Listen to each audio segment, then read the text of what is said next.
Bonjour à tous, bienvenue sur Grain de Vérité avec Mika et Eric. Bonjour. Olivier, Bonjour. bonjour. Merci à toi de nous accueillir parce qu'on est quand même chez toi. Donc du coup on est avec Olivier, sommelier qui a monté sa cave à vin. C'est ça, exactement. Il y a Sur 9 ans Cognac. maintenant. Ah oui déjà, tu vois, je Il y a pensais que 9 c'était ans, plus ouais. récent. Avril 2016, donc ça fera... J'étais en plein travaux à cette période. D'accord, ok. Ça démarrait, ouais. Et Vraiment- du coup tu es originaire de la Charente. Moi, je suis originaire d'ici, Donc on est à Cognac. à Cognac. Oui, c'est vrai. On est On verra à pied, hein. C'est On verra à ça, pied à on Cognac, c'est verra à quand pied. tu passes Bayard. Bon vin, bonne bouffe. Il faut venir, Ouais, surtout Non. bon vin. tout seul ou à plusieurs. Ouais, exactement. Non, mais moi j'étais sommelier. J'ai démarré carrière de sommelier en Alsace, moi j'ai commencé. C'est la région la plus difficile à ingurgiter en termes de connaissances. Et pourquoi l'Alsace? Parce que c'était vraiment c'était ce qui avait le plus compliqué au niveau vin. Ah, t'as voulu de suite te mettre. Ouais, après, bon, Ça va j'étais être plutôt attiré par l'étoile et Michelin, faut dire aussi, donc tout de suite rentré dans le Ouais. sujet dans un 2 étoiles, en commis. Et puis voilà, l'Alsace, 51 terroirs, 51 grands crus, 12 cépages, donc bon, une Ouais. bande énorme. Donc c'était vraiment pour moi ce qui est le plus intéressant. Puis dans les années 2000, quand j'ai commencé, l'Alsace c'était vraiment très très mal perçu D'accord. par la clientèle, quoi. Et c'était pas vendeur l'Alsace à l'époque? L'Alsace, pas du tout. Ouais. Ouais. Vous savez, bon, ça fait mal à la tête, on entend toujours un petit peu les mêmes. Ouais. C'est toujours les a priori des gens, si vous voulez. Après, l'Alsace, bon, dans l'histoire, ça a été un peu compliqué aussi, donc c'est vrai que c'est souvent un peu repoussé. Mais l'Alsace, c'est vraiment ce qui va être le plus compliqué. Et à la fois, des terroirs à blanc énormes. Tu destinais déjà pour les vins, déjà la sommellerie. Et... Mon père est distillateur maître de chez moi, dans une maison de cognac. J'ai commencé d'abord par faire du service classique. J'étais en CAP, bac. Et puis le vin m'a tout de suite intéressé. Du moins le sommelier avec qui je travaillais m'avait déjà beaucoup plu, quoi. Il y avait énormément de connaissances, beaucoup de choses, une attirance avec la clientèle un peu plus... on s'immisce un peu dans l'intimité du client avec le vin. Parce que Ouais. le client il va choisir sa nourriture tranquillement. Mais le vin, on est là pour lui donner un peu de peps, quoi. Oui. Donc on le voit tout de suite dans une salle de restaurant où il y a du vin, c'est festif. Festif. A contrario, une salle de restaurant où ça ne boit pas, Ouais. c'est un peu monotone. Ça fait moins de bruit. Ouais, voilà. L'Alsace aussi, ça m'avait fait marrer, tu disais que c'était compliqué pour le nom des appellations. L'Alsace, ouais, le nom des appellations, les villages, ouais, c'est très dur. Ouais, tout est en C'est- Heim. C'est ça. Donc voilà, c'est ce qui était vraiment compliqué. Et puis ouais, retenir un peu tous ces cépages, parce que bon, on a des terroirs fabuleux, quoi. L'Alsace, déjà parce que c'était méconnu.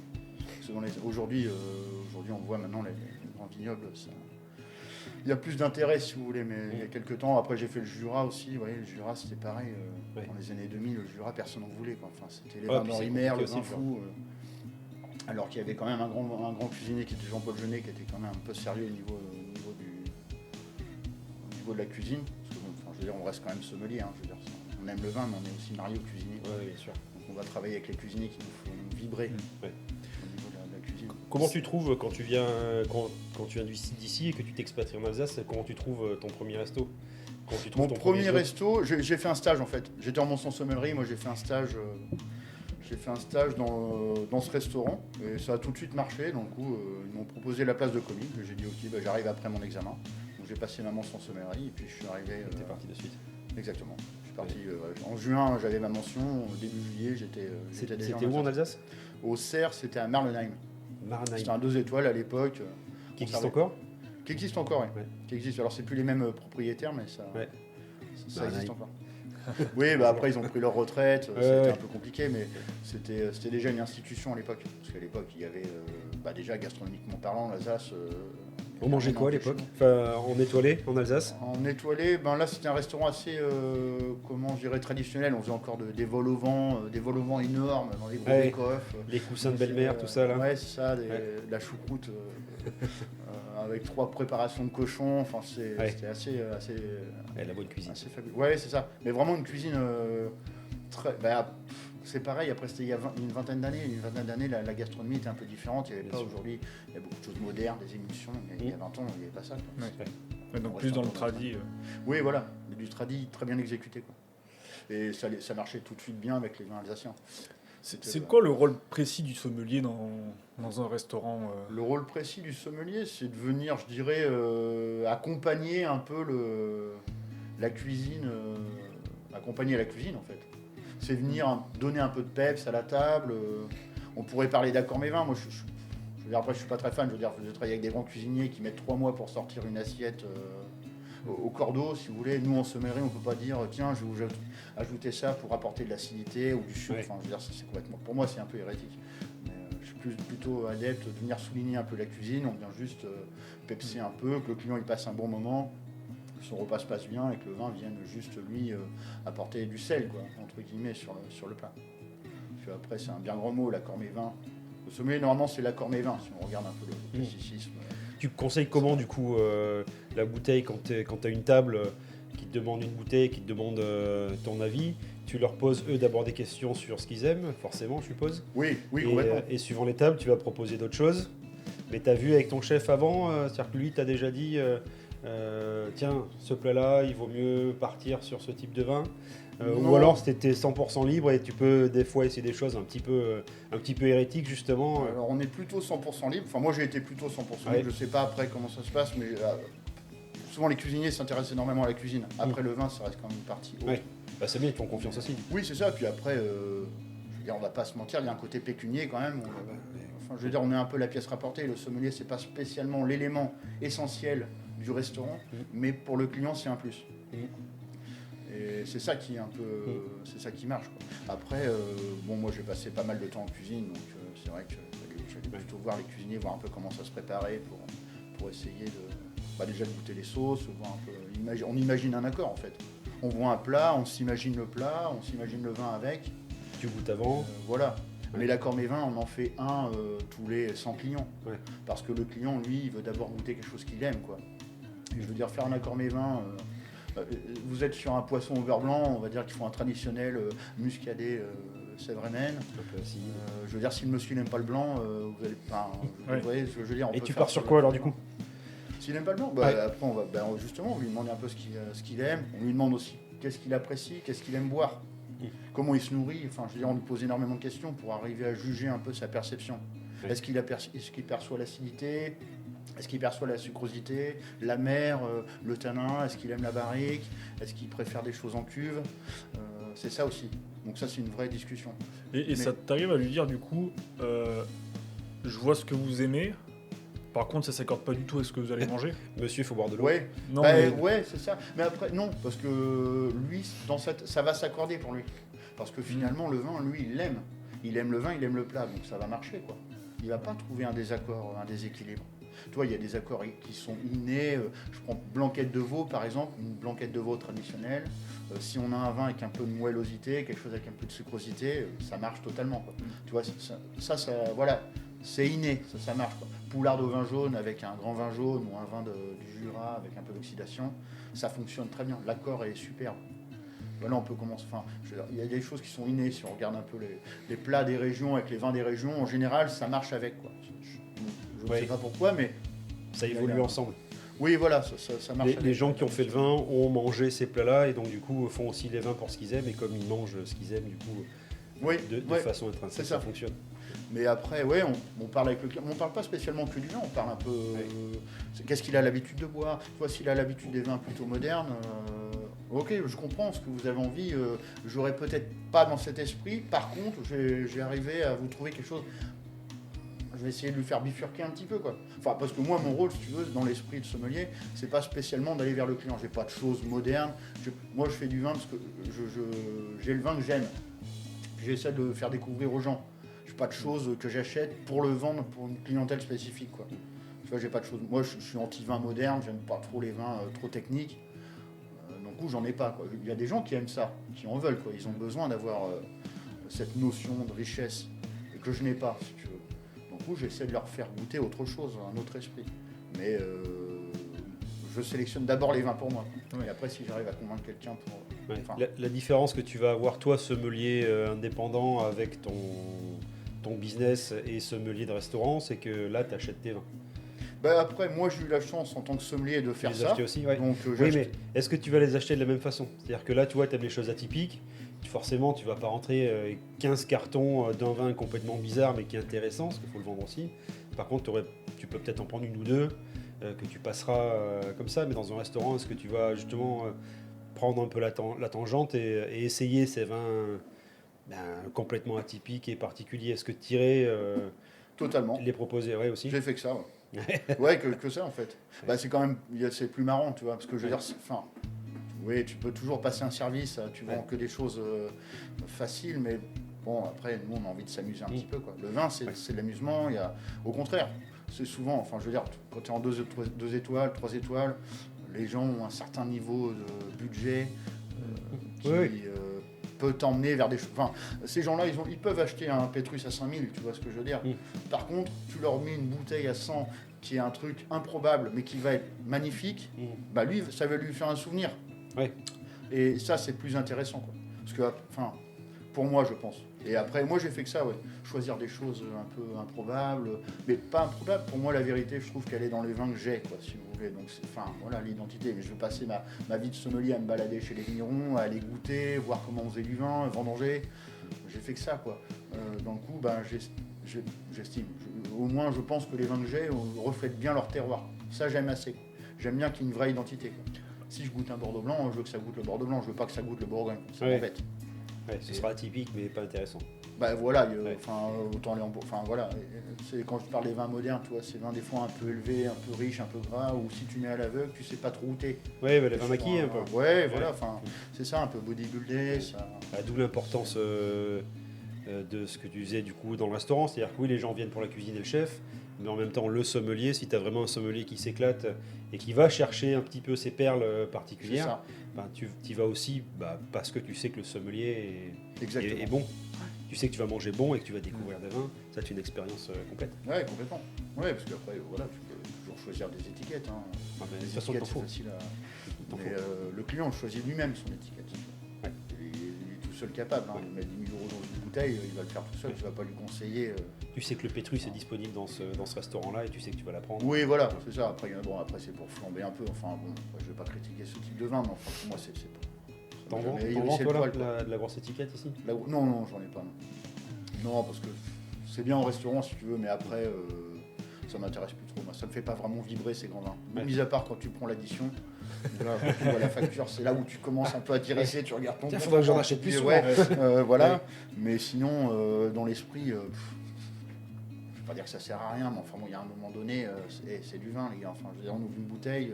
Moi, je suis chez moi avec mes potes, j'ouvre une bouteille, j'ai pas de mal à ouvrir du vin, quoi. Tu vois, c'est pas attends, est-ce que je peux la boire maintenant? Quand est-ce que je la prends? Faut être bien accompagné. C'est ça. Non. Après, tu recherches pas la même chose, du coup. Qui est-ce qui est autour de la table?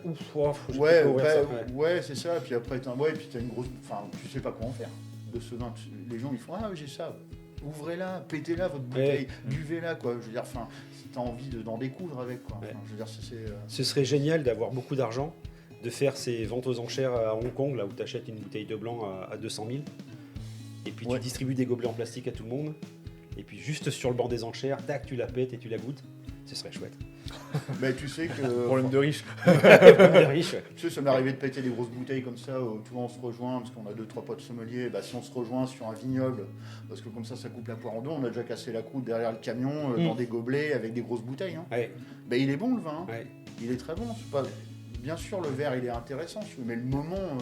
c'est le moment. C'est le moment qui va te faire que le vin, il va passer un cran, si tu veux. Ouais. T'es au restaurant, t'as mis 200 balles dans une bouteille, t'attends quelque chose du vin. Ouais. Donc s'il te le donne pas, t'es déçu, quoi. Ouais. Et alors que si tu le partages, enfin voilà, tu t'attends rien, c'est à ce moment de partage qui est là, et là, ton vin, il a pris une autre dimension. Mais même si c'est le petit vin que t'as acheté chez le caviste à 10 balles, hein, il aura une meilleure dimension que le grand vin, quoi. Ouais. Et ça, c'est sympa d'ouvrir un petit clos Vougeot, là, quand tu fais un petit casse-croute dans un rang de vigne et puis tu pètes une bouteille à 95. Juste, l'histoire est marrante en plus. En plus, déjà t'as le souvenir. Le souvenir il reste gravé si tu veux. Ouais. Et le vin, il est pas moins bon. Hein. Non. On le sacralise un peu le vin. Alors bien sûr, il y a un côté idéaliste. Hein. Là, sommelier, c'est très beau, mais enfin, je veux dire, voilà, on voit. Enfin, le vin, c'était quand même destiné à un partage. Ça a longtemps été une des boissons les plus saines. Enfin, je veux dire, boire de l'eau, c'était assez. Et c'est encore très sain le vin. Bah, c'est très sain, mais oui et non. Enfin, je veux dire, voilà, faut faire attention. C'est toujours important quand même de pas sombrer dans la partie noire du vin. Quoi. Ouais. Parce qu'après, voilà, on commence à tout aimer et là, c'est plus bon. Ouais. On en voit des sommeliers qui aiment beaucoup, et puis après, ça se voit. Ouais, ça se voit qui vite, aime. quoi, sur- Qui aime trop. Ouais. Voilà, c'est un sommelier qui goûte beaucoup. Ouais, voilà. Ouais, donc toi, t'es plus. Comment tu passes du coup de sommelier dans un restaurant étoilé à monter ton... À monter Ton bar à mon vin. bar, et ben mon bar, je les monte. J'aime toujours autant la cuisine et j'aime toujours autant les grands restaurants, mais en revenant un peu dans ma région, si tu veux, j'avais déjà suffisamment travaillé dans le restaurant dans lequel j'étais 10 ans, dans le coin, qui était un étoilé aussi. Et c'est la même chose que je faisais en restaurant, mais sans la contrainte de la cuisine, quoi. Ok. Et du service d'ailleurs. Là, c'est vraiment le vin pour ce qu'il est, quoi. Si Alexandre Dumas disait quelque chose que j'aimais bien, c'était le vin est la partie intellectuelle du repas, la viande et les légumes sont la partie matérielle, quoi. Du coup, j'ai bien axé sur cette partie de vin. Et après, voilà, il y a toujours des petites grignotes, des petites choses comme ça, avec des gens qui font des produits plutôt sérieux, des saucissons, de la cochonaille. Mais là, le vin, on le prend pour ce qu'il est. Et donc, on se rend compte que finalement, déjà, c'est plus exacerbé, quoi. Les goûts, vous arrivez, vous avez faim, il est 19h30, c'est l'apéro. Tac, le vin, il est tout de suite, immédiatement, on le prend en pleine face, on prend tout, quoi. Et du coup, tu apportes un petit côté éducatif aussi, je trouve, dans ton service. Oui, forcément, oui, parce que voilà, les gens aussi ils viennent aussi se faire un peu surprendre et choquer. Enfin, dans l'esprit, les clients viennent chez moi, ils ont envie je pense, d'être un peu sortis de leur zone de confort. Tu vois, c'est ça que je veux dire. Puis tu te laisses aller quand tu viens ici, tu sais que tu vas bien manger, bien boire, et t'as pas peur de t'asseoir en disant tiens allez Olivier, je voudrais du rouge, J'y connais rien. qu'est-ce que tu me Voilà. proposes? Mais même si tu connais quelque chose, Oui. C'est ça. tu sais que toi tu ne sers que les vins que t'aimes, et que tu es curieux et que tu recherches, et donc Oui, et puis derrière, il y a quand même des gens qui travaillent. Enfin, je veux Ouais. dire, parce qu'on parle du vin, mais bon, derrière, il y a des équipes de fous, quoi. Mm. Et tu vois, on peut parler de ceux qui font vin, mais les tonneliers, enfin, tout ça, il y a un vrai règne derrière, si tu veux. Donc c'est un respect aussi de proposer ça. On respecte le vigneron, mais on respecte les gens derrière. Qui eux nous font, parce que nous on n'est qu'un intermédiaire, hein, les sommeliers, entre le vigneron et le client, si tu veux. On est entre les deux, quoi. Nous on fait pas notre travail entre guillemets n'est pas, moi je le trouve pas extraordinaire, tu vois. Voilà, on partage quelque chose qu'on aime, mais ça peut marcher avec plein de choses, quoi. Mais ce qu'il y a, c'est qu'on est un vrai intermédiaire entre le vigneron et le client. Et où on peut, et c'est important de respecter ça, quoi. Parce que le vigneron, il nous fait vivre. on en parle souvent. Le vin, c'est beaucoup de sueur. C'est d'ailleurs bien que ce soit aussi bon parce que c'est beaucoup de sueur. Complètement. Entre le vigneron forcément qui travaille sa vigne toute l'année, qui fait ses vendanges et beaucoup d'heures, toute la filière bois forcément entre la sylviculture, les mérandiers, les tonneliers, et puis derrière jusqu'à ton comptoir en fait, où toi aussi c'est du travail. C'est ça. T'es pas dehors sous la pluie, mais c'est du travail quand même. Bah ouais, et puis bon, les aléas climatiques, le vigneron, il est suivi de plein pot, quoi. Ouais. Donc ça, à mon avis, c'est quand même le plus dur, hein, pour un vigneron. La climatique, c'est quand tu travailles le matin que ça a grêlé, c'est la vendange, elle est faite, hein. T'imagines, tu travailles tes vignes pendant un an et puis en une nuit tu perds tout. C'est ça. Ou même en 1 heure. Hein. Enfin, En une heure, Ouais, même en une heure, ouais, c'est ça. Ouais. Ouais. Et voilà, donc on a de la chance en plus d'avoir ces nectars, quoi. Parce qu'on a la chance quand même d'avoir des mecs passionnés. Parce que, enfin, il y a le vin business où le mec il roule une en 4x4, lui, son vin, ça ressent ça, parce que le vigneron, il fait ressentir un peu son âme, hein, comme un artiste, si tu veux. Un artiste, il transmet quelque chose, il transmet une émotion, quoi. Et le vigneron qui te transmet une émotion, la sienne, en général, le vin, il est bien. Voilà. Ou alors tu as l'émotion du portefeuille, là tu le sens tout de suite. Tu vois. Le vin il est bien marketé du début à la fin. Il est correct le vin, mais c'est la même chose, quoi. C'est comme un coca. Alors qu'il y a des mecs qui font du vin, tu prends une claque, enfin, je veux dire, voilà, ça t'envoie loin, quoi. Oui. Ça te donne un frisson, ça te procure un souvenir qui va te marquer, quoi.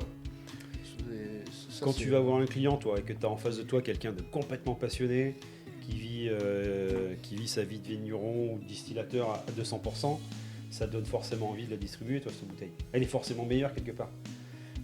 Faut pas se laisser piéger. Parce que Oui, l'émotion, ouais, alors. C'est dur parce que c'est très émotif comme travail aussi. Alors moi c'est vrai que je suis assez franc, on me connaît surtout pour ça, donc il y a pas de, c'est pas deux poids deux mesures. Après je fais pas, voilà, ça reste du vin, on goûte quelque chose, un produit.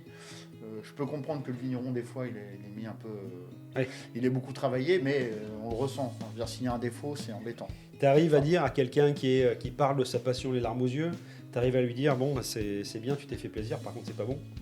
Ou Bah, pas, on dit pas c'est pas bon. Ou pas à ton goût. Ouais. On dit, bah, alors après, c'est compliqué parce que j'arrive aussi à le juger le vin. Mais oui, tu peux dire facilement, tiens, bah, s'il y a un défaut, il y a un défaut. Si ça sent l'acétique, enfin tu vois, on parle du bois, mais tu vois, des fois, il y a des vignerons, le bois il est marqué, il est trop Bien marqué. Mais après, en général, il y a une. J'oserais dire qu'on a quand même déjà une corrélation, si tu veux, parce que c'est rare en général, ça peut arriver, voilà, il y en a quelques-uns, mais c'est assez rare. Celui qui a déjà tout donné, il va pas niquer son vin, quoi. Et après, tu as le côté vin nature, où c'est vin des fois un peu ambivalent, où ça part un peu dans tous les sens, mais là tu ressens vite, quoi. Si ça goûte des choses que tu n'as pas envie, bon, bah, le vigneron, j'espère qu'il le sait, quoi. En tout cas, nous, on lui dit pas que c'est pas bon, mais on dit ah ouais, ok, bon, tu fais pas trop de commentaires, t'essayes de t'éteindre. Ouais. Mais après, voilà, ça peut. T'as un vin qui t'a vraiment marqué, qui sort du lot. Un vin qui m'a vraiment marqué, un vin qui m'a marqué, je m'en souviens. Tu vois, c'était une de mes premières grosses bouteilles. J'avais ouvert un Corton Charlemagne 90, c'était Bonneau du Martret. Ça va. Et c'était ma première bouteille que je vendais. J'étais en Alsace, au Cerf, tu vois, j'étais en commis.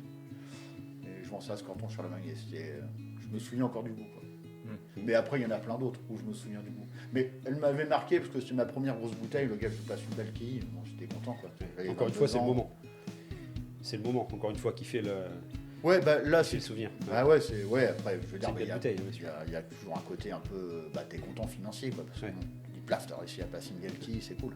Tu prends une commission quand c'est comme ça, quand t'es sommelier, sur tes ventes? Il y a des chefs qui le font. Après, c'est variable. T'es payé au pourcentage, ça peut arriver. Mais après, c'est un peu. Enfin, moi, je suis pas très adepte de ça. Parce que là, d'un coup, après, tu vois plus que la colonne de droite, quoi. C'est ça. Vous me conseillez quoi? Alors, c'est très simple. Ouais, alors, celui-là, il va bien, mais celui-ci, à 2000, il est un peu cher, mais alors, par contre... Bah, après, tu l'abordes pas comme ça aussi. Tu vois, les clients, tu leur dis, tiens, mais attention. Bah, après, tu sais, dans le métier, tu les repères un peu, les gens qui ont un peu d'argent, ou qui, voilà, tu sais, tu fais attention à tout, quoi. Au tout détail, aux chaussures, à la ceinture, à la montre. T'as vraiment des clients qui lâchent des gros billets juste en pinard. Ouais, il y en a, ouais. Ouais, il y en a qui sont férus, quoi. Ah oui. Ouais. J'en ai eu des fois, quelques-uns. Faites-vous plaisir, allez-y. Hein. Ah ouais, comme tu ça. donnes l'addition, bouge pas. Ça arrive, ouais. Il y en a, mais après, il faut faire attention. Parce qu'ils sont pas tous en plein. Des fois, il y en a, ils viennent une première fois. Toi, j'étais en Suisse, là, j'étais dans un 3 étoiles. Les clients, ils viennent une première fois. Toi, ils te jaugent un peu. Parce que c'est des gens qui vont revenir. Tu les assassines pas le premier coup, et le deuxième coup, après, ils se lâchent, quoi. Ouais, c'est open bar. Ouais. Mais après, dans l'esprit, c'est jamais passer une grosse bouteille, parce qu'il n'y a pas d'intérêt, si tu veux. L'intérêt, c'est de trouver la bonne bouteille au bon moment.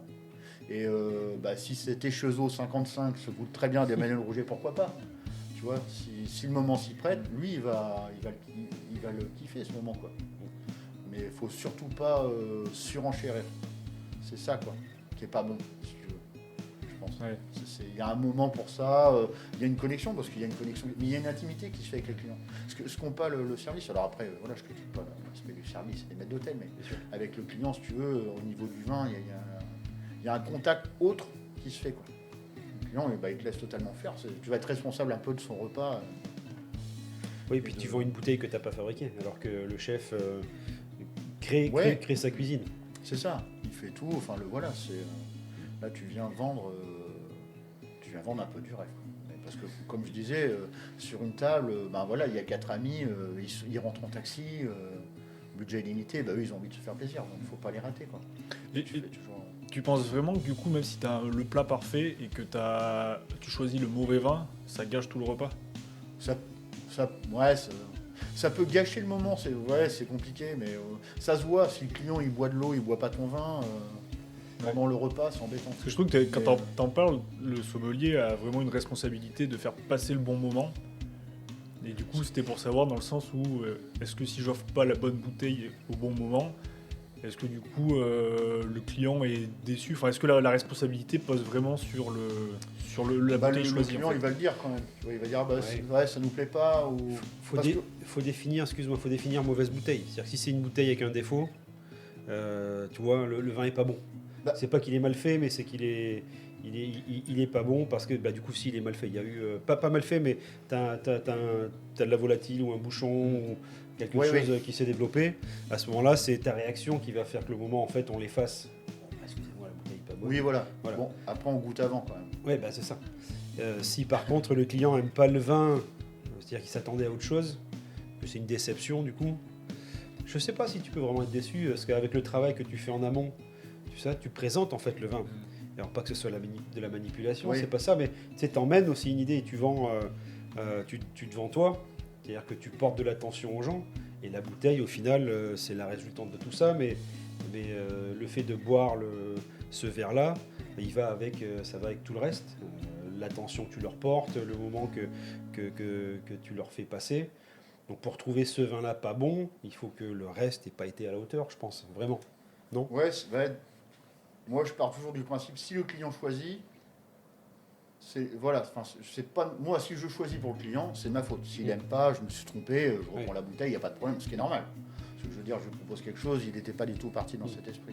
Par contre, s'il choisit quelque chose qu'on a déjà discuté, parce que ça arrive, tu discutes avec le client et puis choisis quelque chose, tu dis, ça, pour moi, je le ferai pas parce que je pense pas que ce soit un vin qui va vous plaire. Mais après, voilà. Si le client il apprend, ça lui plaît pas, c'est de sa faute. Enfin, tu vois ce que je veux dire? Je ne change pas, quoi. C'est son choix, il a choisi. C'est comme le mec qui prend à manger, le plat lui plaît pas, le plat lui plaît pas.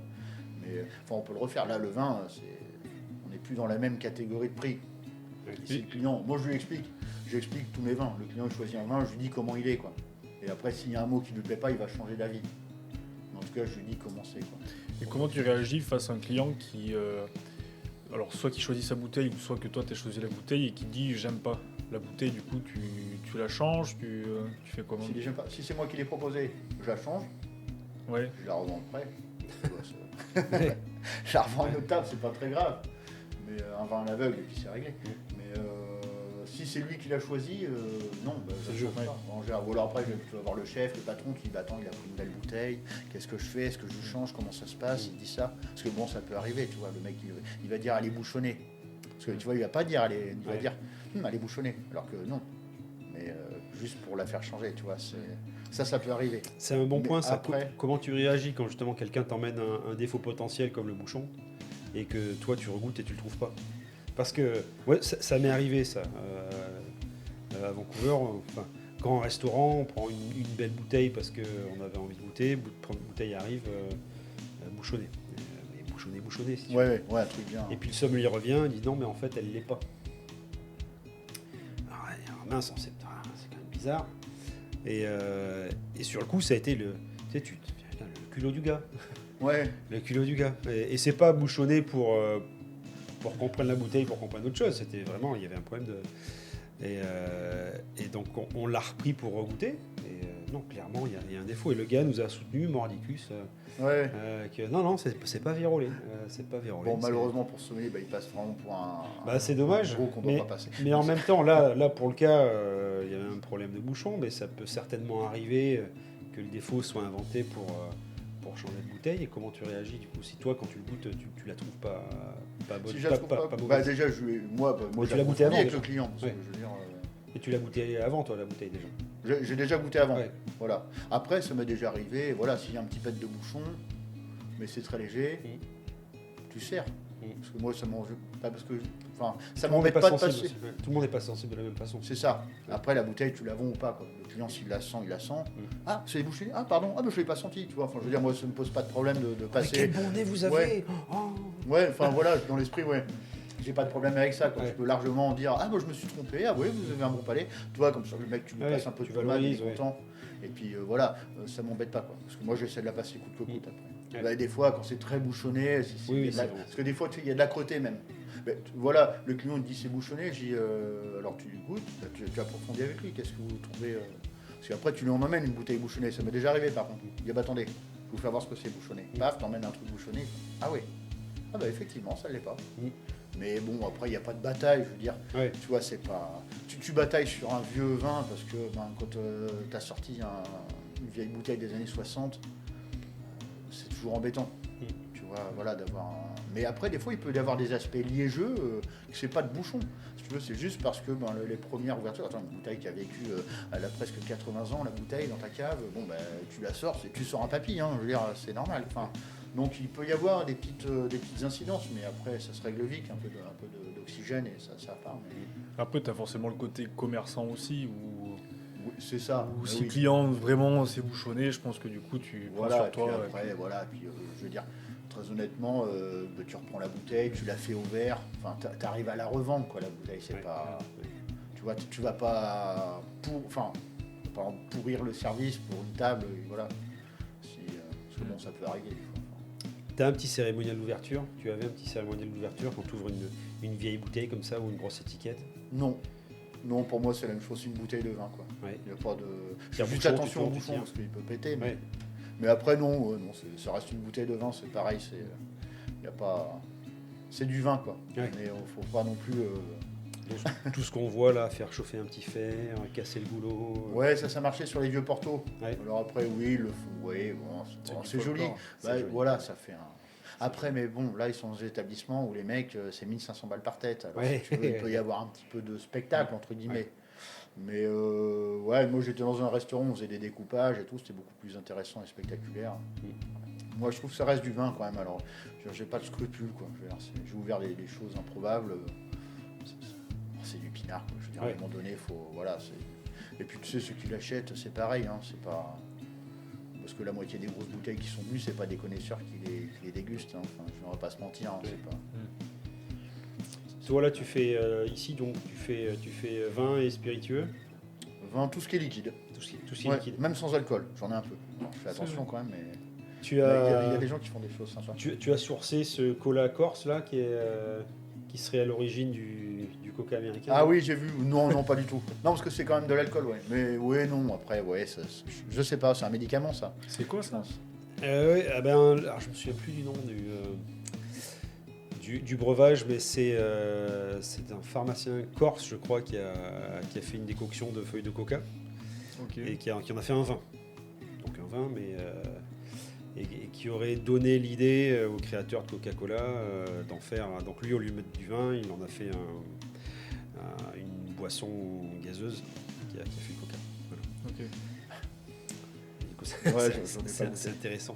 L'origine du Coca-Cola serait corse. Oui, après, bah, ça m'étonne pas parce que je crois qu'il passait quand même. Il y avait pas mal de drogues qui passaient par la Corse. Il me semble, hein. Ça reste des feuilles de coca, hein. Donc, Ça reste des feuilles de coca. Mais Ouais. Tout ce qui est liquide et tu goûtes tes whisky, tes rhums comme tu goûtes le vin. pareil, ouais. Ouais. Je prends autant de plaisir. Bah après, je suis quand même. Moi, mon père était distillateur, donc j'ai passé mon enfance dans une distillerie. Donc oui, j'aime l'alcool. C'est pas bien de dire ça, mais. Tu passes beaucoup de temps dehors du coup à goûter. Ouais, carrément. Ouais, j'adore ça. Ouais. Après, je veux dire, c'est comme quelqu'un qui va au musée, quoi. Tu organises tes vacances en fonction de. En fonction des vignobles, ouais. En fonction S'il n'y a pas de vignoble, j'y vais pas, quoi. Ouais, c'est madame qui doit être contente. C'est- Non, on va pas aux Maldives. Non. Non, il n'y a pas de vin, c'est pas intéressant.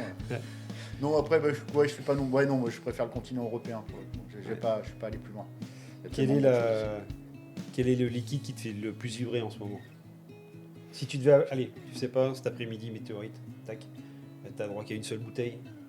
Ah, c'est trop compliqué. Prends quoi? T'en as une, tu l'as choisie. Hein. J'en ai une, C'est comme ça. je prends ce qui me tombe sous la main, je prendrai quand même du plaisir. Ce sera. J'ai pas d'envie particulière. N'importe D'accord. quel vin que j'ai, ça me fera plaisir, Ouais. j'aime beaucoup, je passerai un moment avec le vigneron, ce sera parfait. T'as pas une boisson où là tu te dis, bon allez, si ça doit être la dernière, c'est vraiment ça. Non.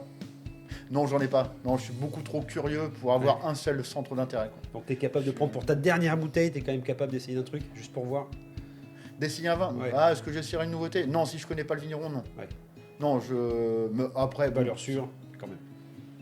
Voilà, le problème, c'est que plus on avance dans le sommellerie, plus après tu viens greffer les vignerons au goût de tout, quoi. Donc on sait comment ils travaillent. Alors, en lisant une fiche technique, on va pouvoir se donner l'idée du vin.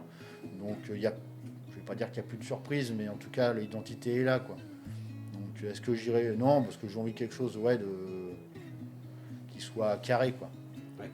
Donc je prendrai pas de risque, mais je prendrai n'importe quoi. Ça peut être un vin charentais, ça peut être un Bordeaux, un Loire, un Italien. J'ai pas de préférence. Je trouve qu'il y a vraiment un tel panel. Ce serait dommage de se cantonner à une seule couleur, quoi.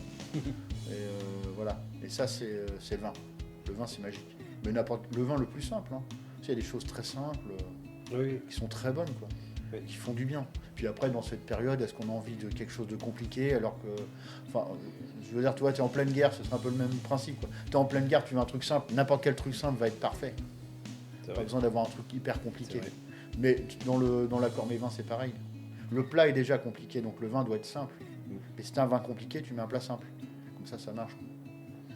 Après, honnêtement, cet après-midi météorite, on est quand même pas mal lotis. Hein. On va pas Là, se on est contenter bien. d'une bouteille. Ouais, c'est bon. Là, on est bien. On a de quoi, Si tout va bien, on peut en boire 2. Mais ouais.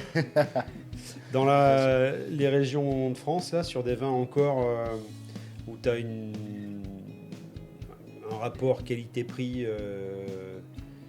tu sais, cette dernière région là où tu as encore des vins qui sont ou méconnus ou qui ont mauvaise réputation et qui en réalité sont les derniers bastions de vrais rapports qualité-prix, comme était le Languedoc à un moment, comme le Beaujolais, comme tu vois, c'est. Qu'est-ce qui te viendrait en tête là Rapport qualité-prix, c'est compliqué à dire rapport qualité-prix. Je trouve que c'est un peu. Moi, j'aime pas trop ce terme. Alors, je reformule. Je veux dire, non, mais. non. Ce que du coup, c'est pas vraiment. Des petits vignobles un peu qui émergent, quoi. Mais même pas. C'est-à-dire que sur ces régions qui ont peut-être mauvaise presse, où le consommateur va pas forcément aller quand il a un repas où il veut faire plaisir. Oui. Tu vois, et où toi t'irais parce que tu sais très bien qu'il y a des très bons vins auxquels les gens pensent pas et justement tu pourrais les surprendre. Et aujourd'hui, c'est compliqué. Il n'y a plus ça, si tu veux. Il y a une dizaine d'années en arrière. Le Beaujolais. Le Beaujolais, ça fait déjà longtemps que ça bombarde quand même. Je veux dire, ça bombarde, mais dans l'esprit collectif, c'est toujours un Beaujolais nouveau, c'est pas bon. Alors oui, mais parce que les gens ils connaissent que le Beaujolais nouveau, mais après, le Beaujolais c'est très bien. Après, le 5% c'est très bon. On retrouve des Puy de Dôme en Auvergne, c'est très bon. Il y a plein de vignobles un peu émergents, mais même ces vignobles émergents, il y a un coût de production. J'oserais dire, non, oser sortir des sentiers, de vos sentiers, parce que les gens connaissent des appellations, des classiques. Donc là, ils les connaissent. Il y a 10 appellations classiques qu'ils connaissent. Et le reste, après, ils s'y intéressent pas parce qu'ils ont peur. Justement, allez-y vers ces appellations. Un petit Sancerre. Corbière. Sancerre, tu vois, maintenant. Il vaut mieux aller sur le coteau du Génois parce que c'est quand même plus accessible. Aujourd'hui, Sancerre, tu vas en cave, il faut mettre 20 balles, quoi. Oui. Et tu vois, avant, les vignobles émergents, c'était Mentou Salon. Mais Mentou Salon, aujourd'hui, c'est au prix du Sancerre. Donc tout ça, ça a un peu disparu, quoi. Tu retrouves des produits de niche, même les fèves vendéens, ça a bien. Enfin, c'est très bon, il y a des super. Ce qu'il y a, c'est qu'il y a des super vins partout, mais il ne faut pas hésiter à faire confiance un peu aux vignerons et à aller. À dégoûter. Oui, voilà, mais surtout choisir son vin chez un caviste un peu sérieux. Parce que si c'est pour aller chercher du vin sur une étale de supermarché, forcément, va y avoir un problème, quoi. C'est ça qui. Surtout qu'en plus, on a la chance en France où les vignerons sont vachement accessibles. Enfin, on peut vite voir une cave, on toque et on vous passe 2 heures à discuter, à déguster et que c'était pas prévu, on n'a pas pris rendez-vous. Enfin, on a quand même cette chance-là que les petits vignerons, et puis les cavistes, c'est-à-dire que toi, tu es à Cognac aujourd'hui, tu peux pas forcément aller trop bouger ou visiter. Tu pousses la porte, tu vas voir Olivier, tiens. Est-ce que tu n'as pas un truc un peu particulier Mais en français, on est les mieux lotis au niveau viticulture, mais au niveau connaissance, c'est un peu compliqué, quoi. Tu vois, le français a un peu de mal à reconnaître un peu ce terroir qu'on a, quoi. Après, c'est vite compliqué aussi. Je pense qu'il y a ce côté où il y a tellement de données que les gens, en fait, voient ça aussi. Enfin, choisir un vin aujourd'hui, c'est compliqué. Ouais, choisir avant, c'est très Et compliqué. c'est ça, et je pense que du coup, les gens aujourd'hui ont. On est chauvin et passionné. C'est-à-dire que si tu es bordelais, ben c'est forcément le bordelais qui est bon. Si tu es d'une région qui n'est pas vineuse, mais que tu aimes le courbière, par exemple, Oui, c'est oui. forcément le courbière qui est. Oui, et puis après, c'est l'éducation des goûts. Ouais. Si tu veux, ça, c'est ce qui manque, quoi, un peu. Il y a plein de choses qui sont intéressantes, là, les vins de sable, tous ces cépages disparus qui commencent à C'est émerger, les vins normands et bretons, on replante des vignes partout. Oui, les bon, Anglais je sais commencent pas à si faire c'est du une vin. bonne idée, mais après, Avec c'est... réchauffement climatique. Réchauffement climatique, à un moment, ça va bien réussir. Oui, mais même, tu vois, regarde le réchauffement climatique, on reprend un peu des cépages du Languedoc, Ribérain, l'œillade, ça fait des vins qui font 11 volts, hein, et qui sont très bons, et c'est des vins du sud hyper light, quoi. Enfin, c'est qu'on a un peu abandonné aussi. Il y a un moment donné, si tu veux, en France, on produisait du vin parce qu'il fallait produire du vin. Il y a eu la guerre d'Algérie, l'après-Algérie, donc on s'est mis à planter du merlot partout dans le Languedoc pour inonder un peu le marché de vin. Et ça fait un peu de tort, si tu veux. Mais du coup, cette culture un peu alors, élitiste, c'est pas le terme, mais justement, cette culture de connaître le cépage, l'année, tout. Enfin, est-ce que c'est pas récent aussi? Enfin, moi, j'ai vraiment l'image de mes grands-parents qui boivent du vin parce qu'il faut le canon de rouge à table et que le rouge il est au frais. Enfin, c'est pas forcément. Ouais, on a perdu. Bah oui, c'est un côté élitiste. On a perdu un peu le plaisir du vin. C'est devenu, voilà, c'est. Et du coup, c'est assez récent aussi, donc c'est peut-être pour ça aussi que les gens sont pas encore ultra éduqués à aller chercher du coup le petit vigneron qui est un peu atypique, parce qu'en fait, on n'a pas la culture, on n'a pas les connaissances du vin. Non, il n'y a pas. Non, il n'y a pas, mais les étrangers l'ont, parce que tu vois, les étrangers sont très très pointus sur les vignobles français, parce qu'ils se déplacent, ils vont chez les vignerons. Tu sais, enfin, j'en sais rien, mais moi je vois, voilà, tu habites dans une région viticole, bah tu vas voir souvent, enfin, bon après on est à Cognac, alors c'est un peu compliqué au niveau du partage du vin. Mais souvent dans les régions viticoles, il y a un vrai partage, ça boit l'apéro au vin, ils vont souvent voir un vigneron d'à côté de chez eux, parce que se déplacer chez un vigneron, ça devrait être comme aller faire une sortie au musée ou une balade, quoi, en forêt, tu vois. Tu vas voir un vigneron, tu vas t'intéresser, comment ils font. Mais nous, il n'y a pas ça déjà, puis il n'y a pas cette éducation. Bon, les lois et vins, ça a quand même pas mal écrasé un peu tous les attraits du vin, quoi. Oui. Donc, ça, c'est un peu dommage. Tu vois, il devrait y avoir cette éducation autour du vin. C'est notre force. Au moins, la moitié de la population française devrait au moins savoir comment on fait du vin minimum, quoi. Et est-ce que ça serait pas le boulot de l'éducation nationale? Est-ce qu'on ne devrait pas avoir une matière Remettre dégustation le en vin- primaire? Remettre le vin à table à la cantine. Ouais. Dégustation, pas spécialement, mais déjà parler du vignoble, des us et coutumes, tu sais. Parler de l'agriculture en général, ouais, c'est ça. faire Parce pousser que les tomates, enfin c'est tout bête, mais ça marche avec la bouffe, quoi.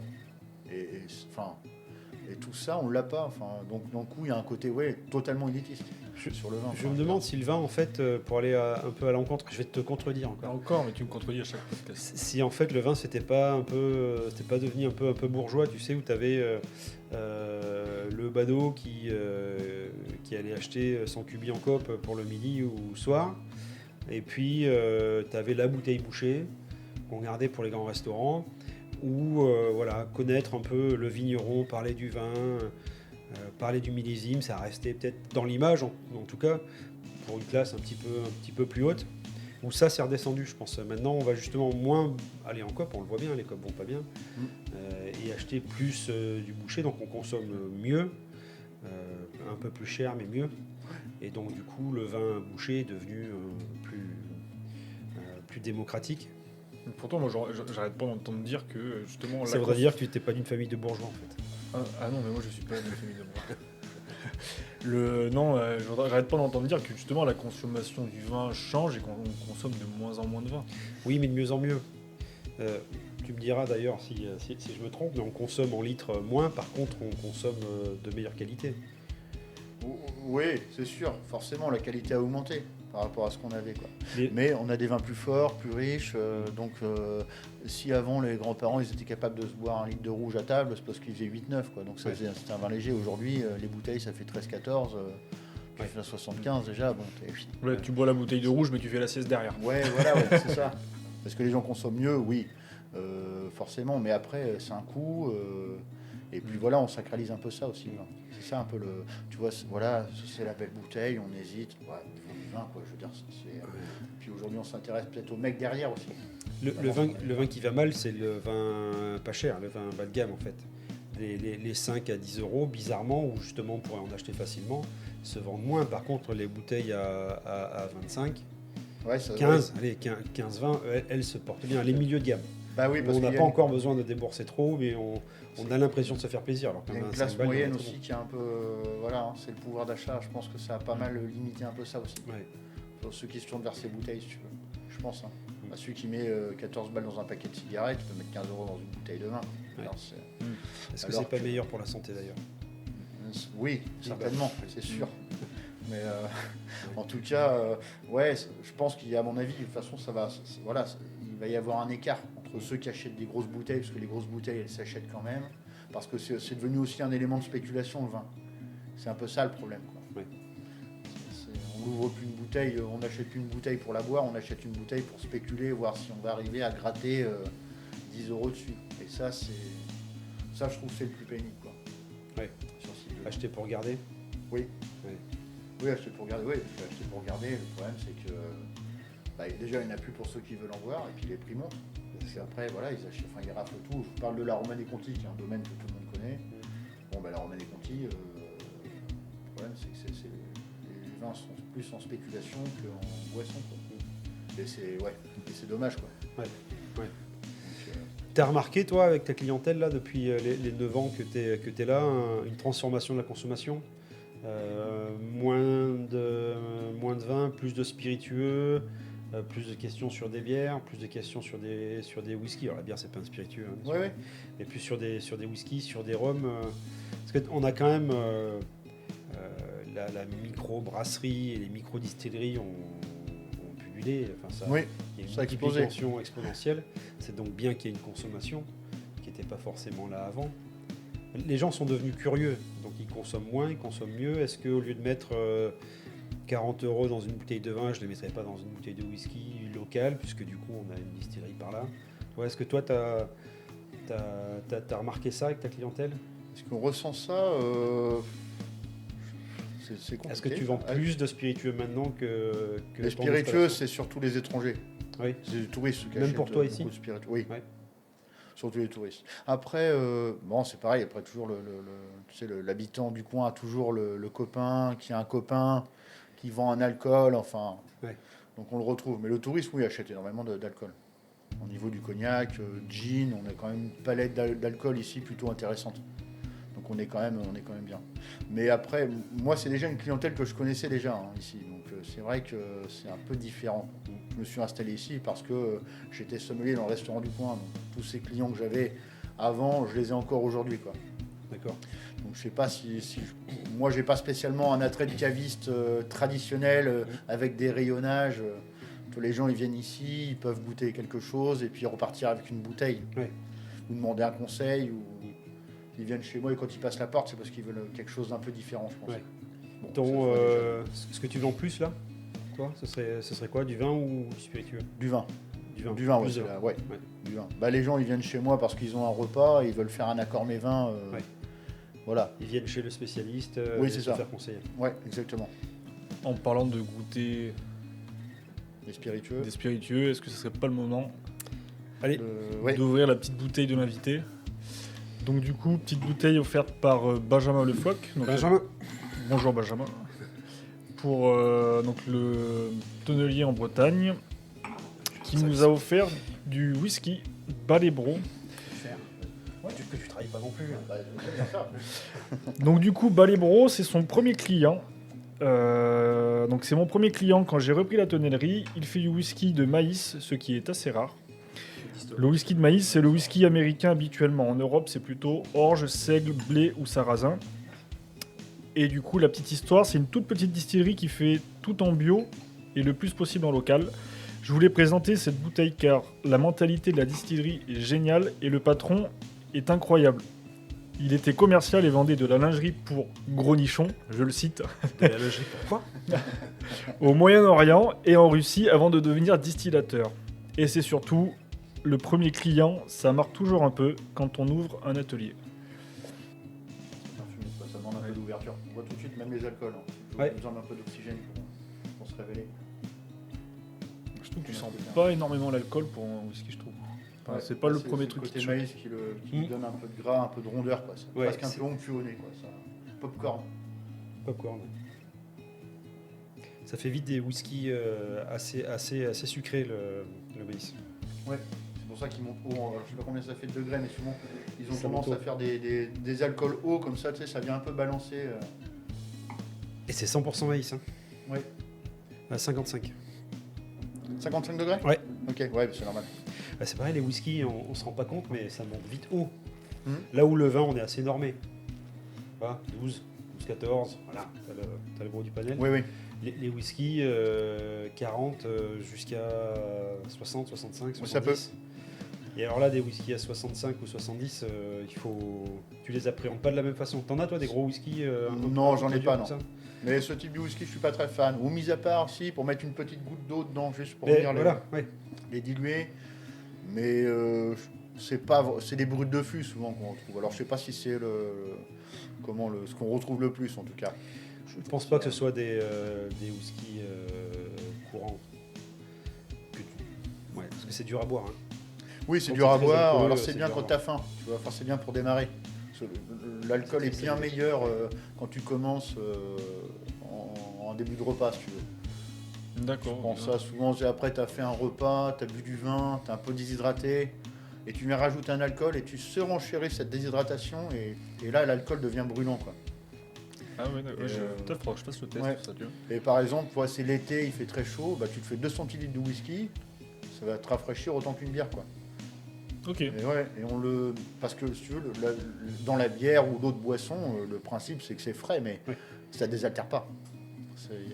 Ça marche pas, quoi. Il y a que l'eau qui va te désaltérer, ou l'eau un peu saline, quoi. Et démarrer avec ça, ça fonctionne bien. Mais tu vois, c'est marrant parce que je suis pas ultra fan de whisky, moi. Et je trouve C'est que ça très se doux. boit très bien, ouais. Ouais, c'est très parfumé. C'est très doux, c'est très parfumé, oui. Alors je ne vais pas tomber dans la caricature du whisky facile, hein, parce que c'est pas ça, c'est pas péjoratif. Mais c'est ce qui est bien avec les alcools de maïs, c'est que ça te fait Ouais. pas des gros whisky durs à boire, c'est bien, hein, c'est assez Tu peux super. dire accessible. C'est Donc, exactement tu vois, ça marche bien. Dernière fois, tu m'as vendu une bouteille de Vivant. C'est l'entreprise de Croix, et Cognac de Croix, parce qu'ils font du cognac, ils sont en polyculture en fait, ces gens-là. Ils sont Ouais. à Saint-Laurent-des-Comptes, donc ils sont dans le sud de Charente. Et pareil, ils font des choses plutôt nettes, voilà, des choses assez fraîches, quoi. Je l'ai pas encore goûté, je l'ai offert et il a pas ouvert la bouteille. Ça, c'est. Ça, tu vois. Ouais, c'est vrai. Ça, ces gens qui t'ouvrent des bouteilles et qui attendent pour les ouvrir, c'est un scandale. Donc, Romain, si tu regardes le podcast, Prochaine la prochaine fois que je viens. Toi qui es un professionnel, quand t'emmènes une bouteille de vin chez quelqu'un, c'est pour l'ouvrir.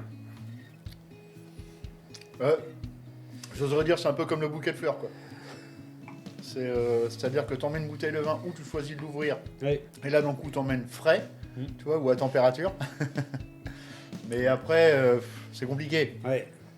Si tu arrives chez quelqu'un, il a déjà ouvert les bouteilles, Oui, tout est oui, prêt, bon. Moi j'aime bien emmener des bouteilles que je veux boire, alors, pas forcément dans la seconde, mais tu sais que tu vas te faire plaisir. Ah, tiens, on va Ouais. boire ça. Mm. Et puis alors quand la bouteille finit sur le coin de la cuisine et puis tu t'en vas, la bouteille n'a pas bougé, Ah. du coup faut y retourner. Alors moi, ce que je fais, souvent j'arrive, je préviens direct. Hein. Ouais, Tiens, j'ai emmené ça, on va boire ça, tu vois. Ouais. Comme ça, t'es tranquille. rebouche tes bouteilles. Ouais, De c'est ça. toute façon c'est pas les miennes, c'est pas bon. Voilà, où j'en garde toujours un peu dans la voiture. Enfin, j'ai toujours 2-3 trucs sous le manteau. Mais ouais, si tu offres un truc, si tu offres une bouteille de vin, bon, c'est pour qu'il la mette dans sa cave, quoi. C'est pas- Je viens manger, par contre, c'est moi qui gère le vin. Ouais, voilà, ouais. J'apporte c'est- le vin. Ouais. Mais tiens, j'ai emmené ma pièce de bœuf aussi. Ouais, c'est tu vois. Je dis pas comment je mange Ouais. chez toi. Mais oui. Là, pareil, du coup, tu vends un peu de charcutes, un peu de fromage, tout ça. C'est pareil, tu sélectionnes, c'est local, tu vas déguster. Alors local, ça ne l'est pas, parce que malheureusement en France, on est quand même pas très bien servi au niveau charcutaille. Alors, c'est compliqué pour trouver des choses sans additifs et sans produits nocifs. Tu fais du cochon plutôt Là, je travaille avec des gens qui sont dans l'Aveyron, de nature. qui font des super saucissons, des super chorizo. Tu vois, puis je travaille beaucoup avec l'Espagne. Ils ont des top jambons. Je fais de l'assassinat, c'est très bon. Jambon de bœuf aussi. Eux, ils savent faire, quoi. Du jambon de bœuf. Ouais, jambon de bœuf. Tu me donnes faim. Mais oui, ça Après, ferme. Mais après, c'est vrai que en France, c'est compliqué. Ou alors après, tu trouves du noir de Bigorre, mais le noir de Bigorre, c'est inachetable, quoi. Ouais. Tu gardes le même principe pour ta charcute que sur tes vins spiritueux, c'est-à-dire que tu vas aller chercher des choses qui te plaisent forcément, Oui. mais des trucs un peu atypiques aussi. Bah, atypique, ouais, atypique non, parce que là, c'est plutôt dans le classicisme. Mais des gens qui travaillent bien, en tout cas. Ouais. Tu vois, là, je bosse avec la fromagerie Janin, c'est des gens qui sont à Champagnole, c'est un mof fromager. Du coup, tu vois, ils m'envoient des fromages, les fromages, ils sont toujours top affinés. Ouais. Donc ça, c'est cool. Je bosse avec ces fermiers, c'est des gens qui sont producteurs tu sais, c'est des producteurs qui ont un magasin de produits. Et je travaille avec eux, ils font de la super charcuterie.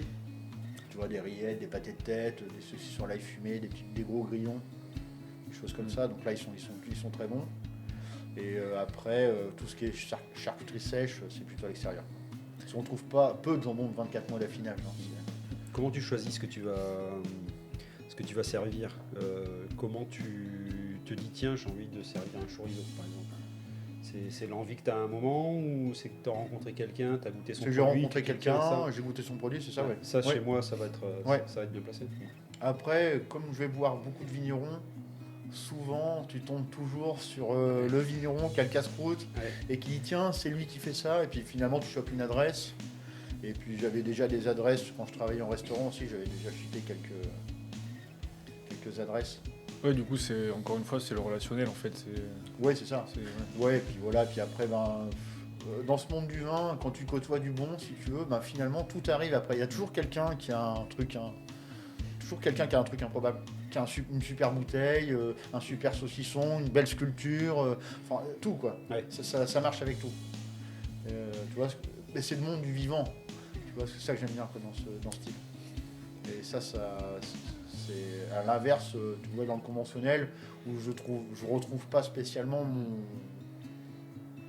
Est-ce que la vie est pas géniale quand c'est comme ça, que tu vas voir toi un client où tu vas chercher un vin et puis il se trouve que tu arrives au bon moment où il est avec des potes en train de manger un morceau de rillette et tu te dis ah ta rillette, dis donc, et puis ah bah ça te tombe bien, le boucher est là, tac, le gars arrive et tu te dis quand même ma vie est géniale. Ah bah la vie est géniale, tu vois, je me souviens par exemple, on avait été chez Henri Bonneau, donc c'était un monsieur qui était à Châteauneuf-du-Pape, alors malheureusement il est décédé, mais un mec emblématique de Châteauneuf, qui fait des choses monumentales. On va chez lui, c'est un paysan, hein, tu vois, sa baraque, il n'y a rien, quoi. Il nous emmène dans sa cave, tu vois, il y a des vieux fûts, il fait des élevages, 5-6 ans d'élevage sur ces Châteauneuf et tout. Et il nous sort Marie Beurrier, qui est une de ses cuvées emblématiques. Hop, 2001, avec une petite fougasse, il nous avait pris le papy. Bon, voilà, je veux dire, enfin voilà. Comme il faut. Bah, tu pleures, quoi. Je veux dire, bon, c'est énorme, quoi. Ouais. Là, tu passes un moment magique. Il y a des vignerons comme ça. Toi, j'avais été chez Richard Leroy. Je me souviens, dans l'Anjou, j'ai discuté 2 heures à table avec lui avant de goûter un vin, quoi. Ouais. Il a dit, ah, bon, tu m'intéresses. Bon, bah, allez, on va commencer à goûter. Puis après, on fait un tour de cave. Ah, cool. Merci, monsieur. Et ça, c'est voilà, enfin, il y a des vignerons, parce qu'il y a des gens, c'est. Le roi, le père de Jules. Ouais, je pense. Oui, Ouais, je crois que d'accord. ça, ouais. Ouais. Jules. Et ouais, c'est hors norme, quoi. Il y a des mecs comme ça, qui passent des moments. Je trouve que ça fait plaisir de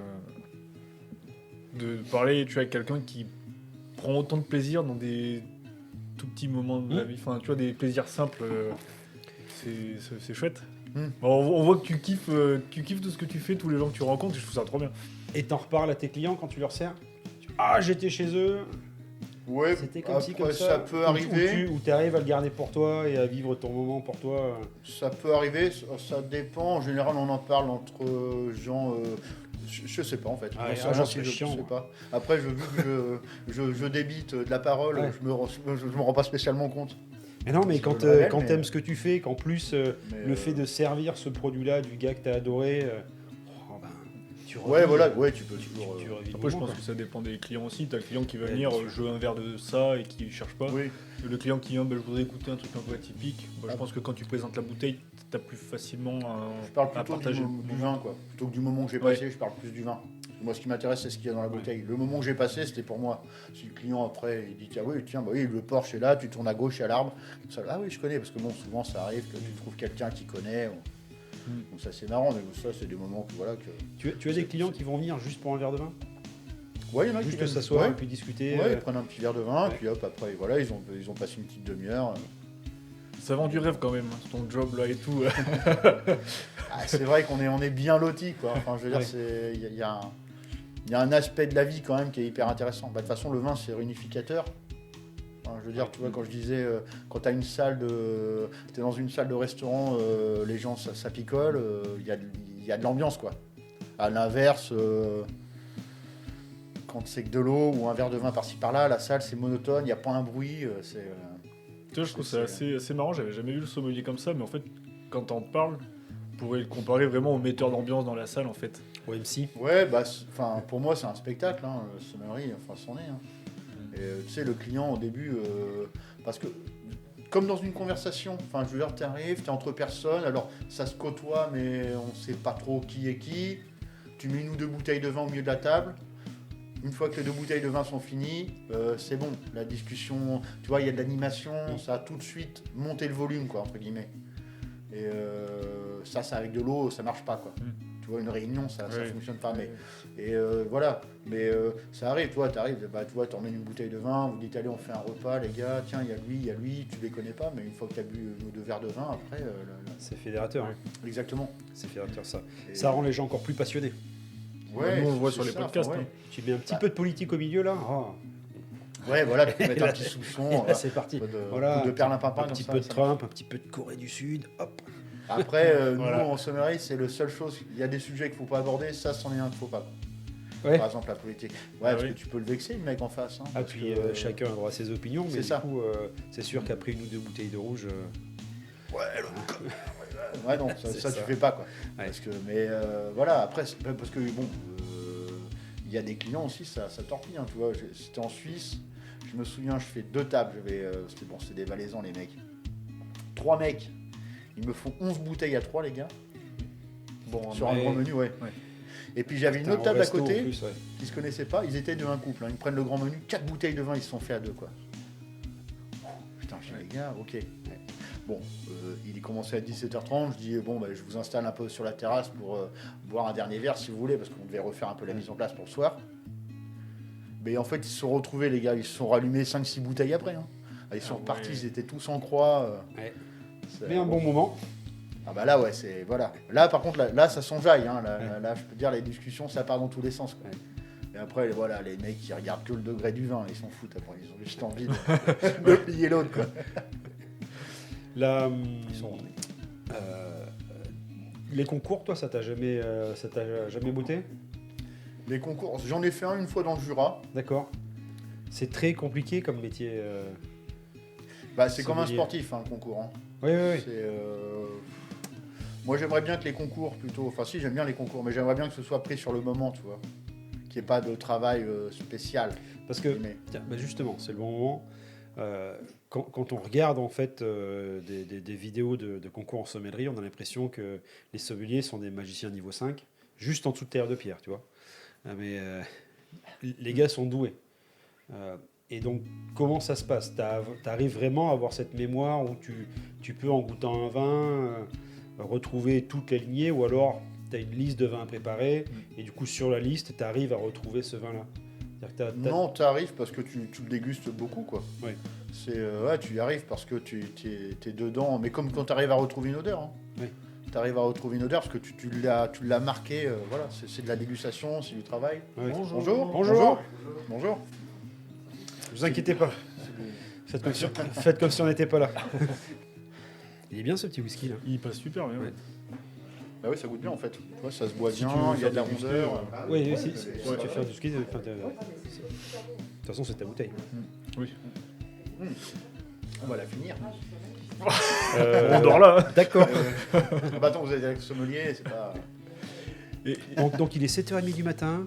Du coup, dans les vidéos qu'on voit là, le sommelier qui arrive en goûtant à retrouver le domaine précis, c'est pas du pipeau, c'est vraiment. Pour de vrai, ah oui. clairement. Ah ouais, ok. Après, tu reconnais une patte de vigneron parce que, bah, tu vois, encore une fois, il y a une vraie émotion, quoi. Mais si on l'a goûté une fois, on peut arriver à l'enregistrer, mais Ah oui. En le goûtant plusieurs fois, en goûtant plusieurs fois ses vins, ça fonctionne. Après, du coup, il faut une mémoire, mais de... Non, mais c'est une Ouais, mémoire particulière, c'est pas juste une mémoire photographique, il faut. C'est ça. C'est une Ouais, mais mémoire. après, c'est comme un musicien qui va olfactive. lire les notes très vite. Ouais. Mais- Nous, c'est une fois que c'est un travail, une fois que les connexions sont faites, après, ça va vite. Donc c'est un vrai travail d'athlète. C'est en fait. voilà, c'est l'entraînement. le démarrage qui est long. Mais une fois que tu as la connexion, hop, tac, voilà, ça te rappelle une odeur, ou quoi, Ouais. whisky ou cognac, enfin, je veux dire, tout ça, ça fait un déclic, quoi. Et après, tu te fais un petit moyen mémotechnique. Et tu arrives Ça- justement à créer des moyens mémotechniques sur une odeur. Ouais, bah par exemple, je sais pas, tu vois, pour moi la Bourgogne et le Beaujolais, si je fais Jura, Bourgogne, Beaujolais, bah, j'ai un panel de cerisier, quoi, tu vois, donc je D'accord. sais que je serai ici, quoi. Tu arrives à faire un mapping Ouais, cérébral quand tu vois la carte, en fait, tu associes une région à un goût, une odeur. Oui, voilà, c'est ça, plutôt un goût. Ouais. Je me dis, tiens, ouais, ça me fait penser à ça. Voilà, j'ai une identité, un goût fait, pour moi, me fait penser à un cépage, une région, si tu veux. Et une Ouais, fois que tu as identifié ça, après, Tu as des raccourcis olfactifs qui font que, tiens, ça me fait penser, Voilà, ça me fait c'est penser ça. au Rhône. et en général, ton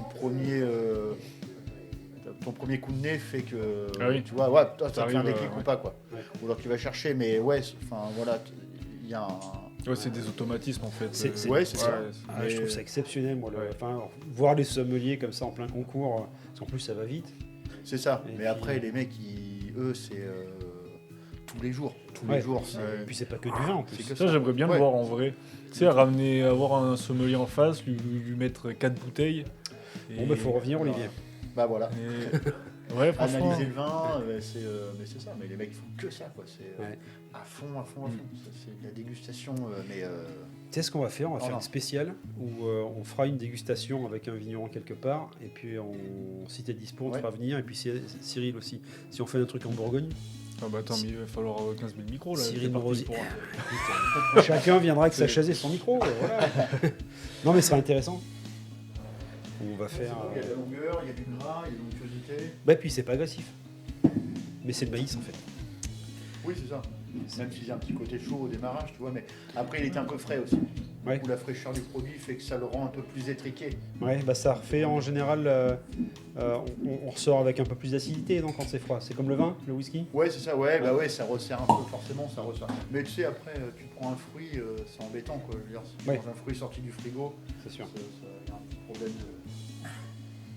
Mais après, c'est vrai que le vin, t'as un partage quand même qui est là, quoi. Après, je sais pas, enfin, comment ça se passe, parce que moi, j'ai connu que le vin pour le moment de partage, mais peut-être qu'il y a autre chose, hein, ça peut marcher, hein. Un Earl Grey,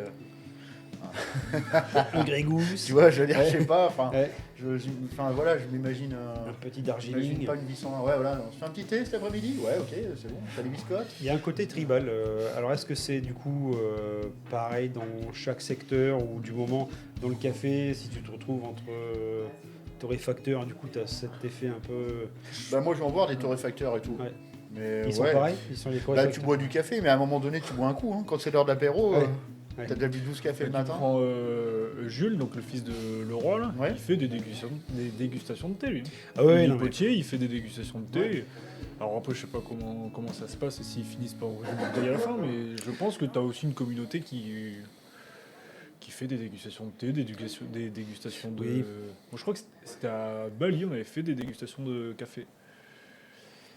Et pareil, de différents cafés, rebaptisés, plus corsés, moins corsés. Ouais, je pense que ça se fait aussi. On va te prendre une petite planche si ça te dérange Planchette pas du coup, Ouais. tant qu'on y est. Je l'aime bien, moi, ce petit Ce whisky. whisky, là. ouais. Il passe tout seul. Il passe tout seul. C'est peut-être un problème. Bah, c'est bon parce qu'on a faim aussi. C'est Et ça. là, dans le coup, tu vois ce côté. Parce que moi, j'ai presque un petit côté un peu champignon aussi. Tu vois, Champignon. je pense que Ah ça, ouais c'est l'élevage, à mon avis. Mais pas champignon outrancier, hein. Oui, le Mais tu sous-bois. vois, il y a un petit côté cep un peu sur... En fin de En bouche. quoi? En rétro-olfaction, là? Ouais. Ouais, je crois que je vois ce que tu veux dire. Là, je... De toute façon, Il y a du gras. Ça pourrait, tu vois, si on était ça un peu goûte au G.I. critique, Joe cuit. Ah oui. si on était un peu Non, non, mais- critique, J'aurais... ça pourrait, pardon. Non, Mais vas-y. tu vois, ça pourrait être un poil plus étiré, tu vois. Tout de suite, on voit, et paf, tout de suite, ça vient éclater sur le côté un peu alcool, tu vois, ce côté un Oui. peu, c'est comme des aiguilles un peu. Ça vient juste. Ça manque de longueur, tu penses? Ça manque, c'est pas dénué de longueur. Non. On peut pas dire qu'il y a de profondeur parce que tu vois, ça s'arrête assez vite finalement. Est-ce qu'on a une profondeur T'as ce côté beurré un peu de suite devant là, qui amène de la sucrosité, un peu de. Voilà, c'est très rond. Après, ça s'étiole assez vite. C'est pas court. Oui, contre, c'est ça. Mais tu gardes pas cette bouche généreuse très très longtemps. Non, il n'y a pas de salinité, mais par contre, il y a de l'arôme. Enfin, je veux dire, tu vois, on est dessus. Il y a même un côté un peu pâtissier, même, tu vois. Pâte à crêpe un peu, tu vois, j'ai un peu ce côté-là. Sur la finale, vraiment, c'est bien. Mais ça, c'est le maïs.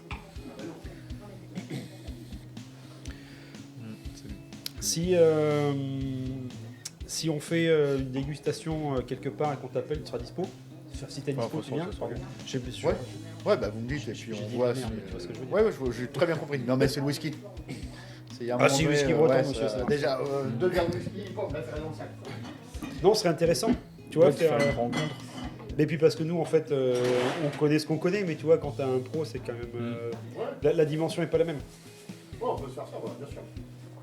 Je vais vous faire une petite viande de bœuf. Jambon de bœuf. Ouais. Alors, du coup, jambon de bœuf. Donc, c'est de la viande séchée comme du jambon normal. C'est passé au sel et séché. C'est ça, exactement. Comme un jambon. C'est séché et légèrement fumé. C'est une spécialité de Léon, en Galice. D'accord. C'est du bœuf de Galice. C'est des jambons qui font 6-7 kilos. Et ça, c'est une spécialité locale. Je vais vous mettre un petit trait d'huile d'olive dessus. Juste pour. Super. Une huile d'olive que tu vas chercher où? Eh ben, c'est de l'arquebine et c'est aussi espagnol. C'est l'huile d'olive qu'ils utilisent eux. si tu veux. D'accord. Et c'est le producteur qui m'a dit prends celle-là, tu vois, c'est bien avec. Parce qu'ils font ça en général. Donc c'est coupé à la main, parce que c'est les spécialistes du coupage à la main, les Espagnols. Donc, avec les grands couteaux souples. C'est ça. L'intérêt de mettre de l'huile d'olive sur le jambon? Eh ben, tu vois, bah, c'est un peu comme du beurre. Enfin, tu vois, ceux qui aiment le jambon et le beurre, c'est Ouais. un peu ce côté. Ça va apporter un côté un peu herbacé, Ouais. très fruit. Les deux vont bien se marier. Quoi. Ouais. C'est- Ça tu va vois, avec la l'arquebine, c'est une salinité. olive hyper. Ça va bien avec la salinité du jambon aussi en général. Oui, mais tu vois, c'est pas trop salé le jambon de bœuf. Hein. Ouais. Ça, c'est plutôt assez délicat, c'est assez gras, assez onctueux. Je sais pas Ça- si j'en ai mangé du jambon de bœuf. Moi, je crois pas. Tu nous en as Ça a servi la 18 dernière mois fois? de séchage. Tu te souviens si tu nous en as servi la dernière fois? Est-ce que j'en ai mis là? Il devait y en avoir un peu, je pense. La dernière fois. Parce que pour l'histoire, on est déjà venu. Parce que c'est le podcast qu'on devait faire en décembre. Et on a eu souci technique. Voilà. Voilà. Bon, ça arrive. Ça, Fais pas le malin parce qu'on n'a pas encore on enregistré. sait pas d'où ça vient. Mais bon, On n'avait pas encore bu en tout cas. et non. Et donc du coup, on s'est dit qu'on allait revenir. Donc on avait aussi prévu de faire un fût. C'est ça. Du coup, on va le mettre en vidéo, comme ça, on sera obligé de le faire. Un fût de 30 litres, dans lequel tu allais mettre, c'est un cognac, mais c'était quelque chose de On particulier. va mettre un americano, je pense. Ouais, On va faire un americano maison, vieilli en barrique. un petit 30 litres, Voilà, ça va être bien. servi à la Donc pipette on reviendra, après. on doit revenir en mars. On te le posera à ce moment-là. Ce sera Oui, l'occasion Du de coup, ça savoir. veut dire qu'on sera obligé de revenir pour déguster au fur et à mesure. De temps en temps, tu vois. Donc comment tu vas le faire ton americano en fût? Eh ben, je vais demander à un très bon ami à moi qui est un très bon mixologiste ou bartender, enfin, qui est très pointu sur Ouais. le bar. Et c'est lui qui va me faire ça. On reste Je vais lui sur dire j'ai une un idée, j'ai ça, il va me le faire. Il est trop bon, il est trop bon. bois neuf ou un bois d'occasion?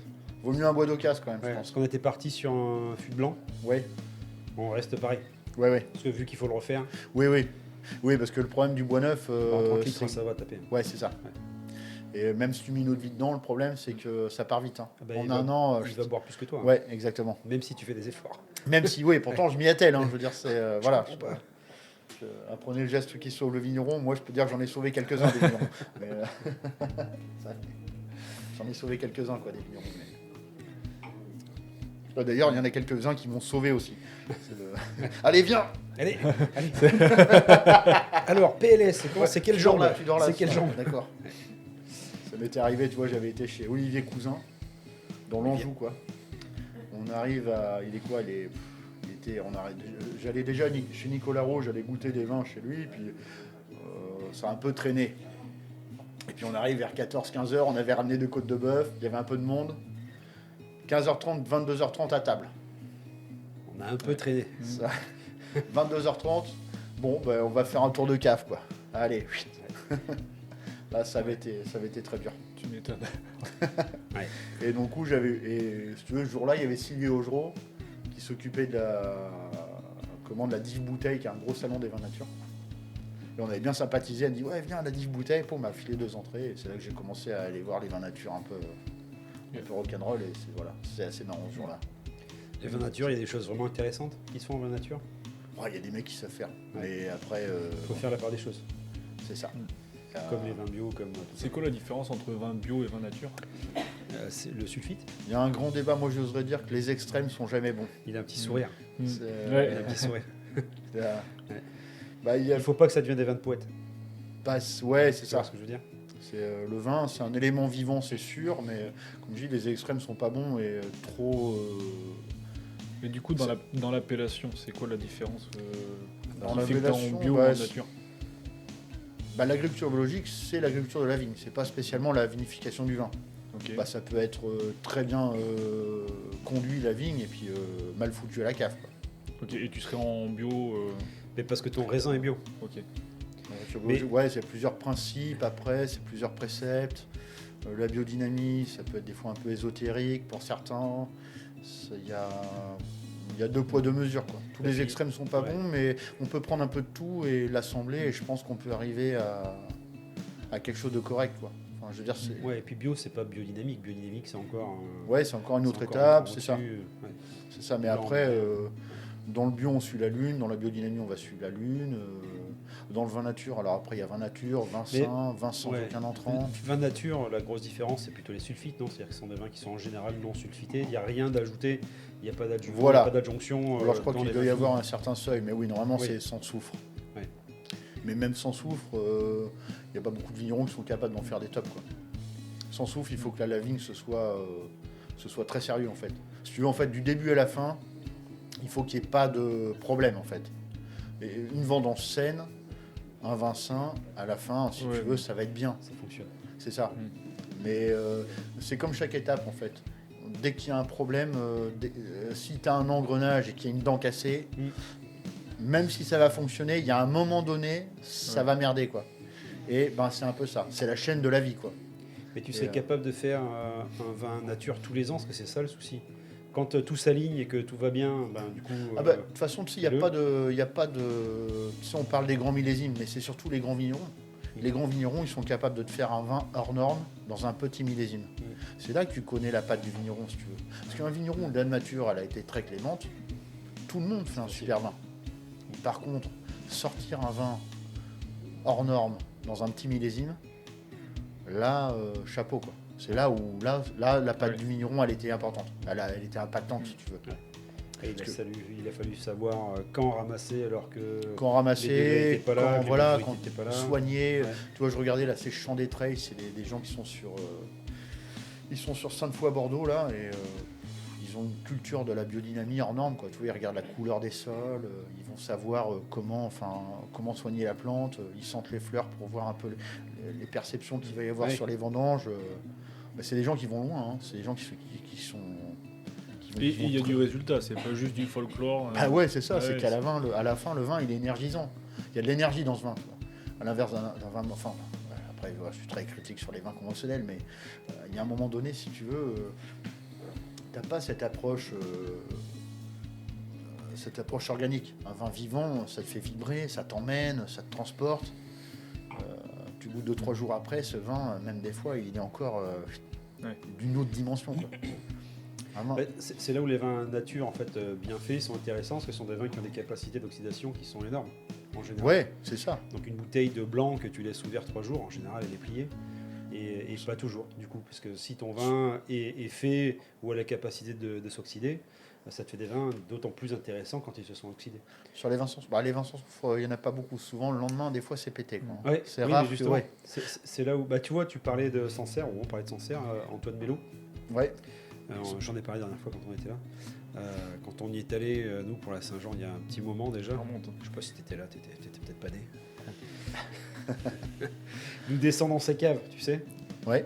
C'est-à-dire que tu descends de 1000 ans en géologie, hein, tellement c'est profond. Et puis il a son petit fût dans une alcôve quelque part, où il n'y a que ses potes qui y vont, avec une petite bougie. Et donc c'est un fût qu'il a jamais houillé, qu'il laisse faire. Et donc tu as un vin, honnêtement, tu sais pas ce que c'est. Hein. La couleur elle est bizarre. Mais ça te fait un espèce de vin un peu muté, tu sais, un peu bizarre, mais très bon. Oui, il a fait un vin sous voile un peu, ouais. Bah, je pense, oui. Ouais, dans l'esprit. Mais zéro soufre, jamais. Et c'est ouvert. Donc, oui, ça n'a pas bougé. C'est une oxydation permanente. Super intéressant. Et du coup, est-ce qu'en vin bio, nature, est-ce que tu peux faire du vin de garde? Pour savoir si un vin va se garder, bah si tu ouvres une bouteille, si dans 2-3 jours après elle est quand même très bonne, le vin il va bien se garder, quoi. Ouais. Par contre, si le lendemain elle est pétée, ça... Ouais, donc, même sans soufre et tout ça, tu peux faire des vins qui se gardent en bouteille. Ouais, parce qu'il y a des grands vignerons sans soufre, il y a des gens qui font des choses plutôt hors normes, quoi. Ouais. Ou même au contraire, vaut mieux les laisser vieillir. Enfin. Bah, le roi, il fait pas des vins justement. Ouais, il en a fait. Bah lui, il a eu plusieurs styles quand même. Hein. Ouais. Bah, il y a longtemps que j'ai pas goûté chez lui, mais les dernières bouteilles que j'avais goûtées, elle était un peu. C'était un peu tuilé le vin quand même, quoi. Alors, après ça. Mais il va loin. Il va loin, ça. Il va loin quand même. Fais gaffe à ce que tu dis parce que son fils regarde tous nos podcasts. Ouais, bah oui. on va la voir, Jules. Tu sais, ce mec-là, je l'ai connu dans les années 2000, hein, moi. Hein. Ouais. Et je me souviens de ses démarrages. Et, c'est quand tu connais les vignerons qui ont démarré et après tu les as suivis pendant 20 ans, tu vois que la déviance du vin n'est pas pareille. Hein. C'est forcément les mecs ils ont changé de mode de travail, ils ont appris. Tu apprends, c'est ça. Et puis tes goûts changent, et puis les méthodes changent. Ouais, c'est ça. Puis tu apprends avec eux, quoi. Parce qu'on aurait pu parler aussi l'impact du bois sur le vin dans la sommellerie. Eh ben, ça nous intéresse. Par exemple, dans l'esprit, je pensais, parce que comme vous êtes quand même dans la tonnellerie. Qu'est-ce qu'on aime dans le vin? Est-ce qu'on a envie que ce soit boisé à outrance? Est-ce qu'on veut un bois délicat? On parlait des fûts neufs tout à l'heure sur la petite barrique. L'inconvénient d'un bois neuf, c'est que ça marque quand même énormément. Aujourd'hui, il y a beaucoup de vins modernes où c'est très marqué, très riche, très dense. Ça change, hein. Très toasté. Ouais, ça change. Ouais, parce que tu vois, je regardais dans un de vos podcasts où je sais plus qui c'est qui disait ça, mais dis-toi, vous avez 200 sortes, c'est comme un catalogue de barriques, t'as la chauffe moyenne, la chauffe plus forte et tout. Morosi, la tournée bordelaise. Voilà. Ouais, ça change en fait. On a eu dans l'histoire de la tonnellerie récente, les années 90, c'était Parker. Hein. Parker à fond, donc des vins noirs hyper extraits, très tanniques. Ça, aujourd'hui, nous, dans nos ateliers, c'est fini. On est justement quasiment sur l'inverse, où il faut le moins de boisage possible, il faut des barriques quasiment neutres. Des fûts roux, des choses comme ça, quoi. Voilà. Et donc, on est parti à l'extrême sur quasiment l'anti-fût. Alors, comme disait Cyril, je pense que ça va tout ça va s'harmoniser. On va revenir sur un peu plus de fût. Mais la mode du fût est passée. Hein. Du coup, aujourd'hui, si tu achètes un fût que tu cherches pas le côté boisé, qu'est-ce que ton fût t'apporte? Quel est l'intérêt de passer en fût? Parce que mine de rien, un fût, c'est cher, c'est l'entretien, c'est beaucoup de boulot. Quel intérêt de passer ton vin en fût si tu cherches pas ce côté boisé? L'intérêt de la barrique, je veux dire, après le vigneron peut aussi choisir plusieurs éléments. Un peu de barrique, un peu de cuve, un peu de cuve inox, assembler ces différentes parcelles sur un seul vin, apporter un peu de toasté, grillé d'élevage. Ce qui est intéressant dans le bois, c'est que le vin respire. C'est ça. Et ce qu'on aime dans un fût qui a eu quelques vins, 2-3 vins, c'est que l'impact du bois, c'est que le vin respire une micro-oxygénation quand même, qu'il n'y a pas sur une cuve inox par exemple. Mais ça aujourd'hui, on n'arrive pas à le limiter sur les cuves inox. Si, t'as de la micro-ox, mais ça fait pas forcément la même chose. Et puis il y a d'autres choses aussi. Donc micro-ox, très bien. T'as l'isolation. Parce que le bois est un isolant, que la cuve inox n'est pas. Donc maintenant, il faut tomber sur des inox double pot, tu sais, donc qui sont isolés. Cuve inox habillée en bois, du coup. Non, mais même, tu as des cuves inox en fait double paroi, tu sais, ou des serpentins intégrés, tout ça, donc tu arrives à avoir l'isolation. Je rigole, t'es mais par contre, si on parle cuve inox, micro-ox, plus thermorégulation, double pot, etc., tu commences déjà sur des cuves inox très haut de gamme, ça commence à être cher. Et l'autre chose, c'est les tanins. Alors, on a fait des barriques hyper marquantes pendant longtemps, les années 90, où on était sur du tanin, de la chauffe, il fallait du grillé, du toasté, faire des vins, c'était le tonnelier qui signait. C'est clair. Mais il y a d'autres avantages à avoir du tanin. Donc aujourd'hui, techniquement, la barrique, on est sur des chauffes plus longues, plus douces. Donc on va chercher à stabiliser les bois, atteindre des températures particulières cible pour stabiliser les bois, pour qu'ils ne cassent pas, et modifier les tanins sans forcément trop les griller. On était sur la torréfaction, si je fais l'anagramme avec, je fais le rapprochement avec le café, on était plus sur la torréfaction avant, où on allait griller le bois. Aujourd'hui, on est vraiment sur une petite cuisine fine où on va transformer les tanins. Et donc ça, l'interaction tanin-vin, rouge ou blanc, ça dépend, est très bénéfique. Et pour la couleur, et pour la stabilité, et pour la complexité. Oui, donc c'est qu'au début, on cherchait pas les bonnes choses en fait. Non, on maquillait en fait au début. Alors au début, les années 90, c'est pas le début, hein, Oui, mais c'était la mode. Oui, et puis après, tu vas me dire, c'est encore, hein, parce que bon, je veux dire, nous, on a quand même une notion de terroir qui est là, quoi.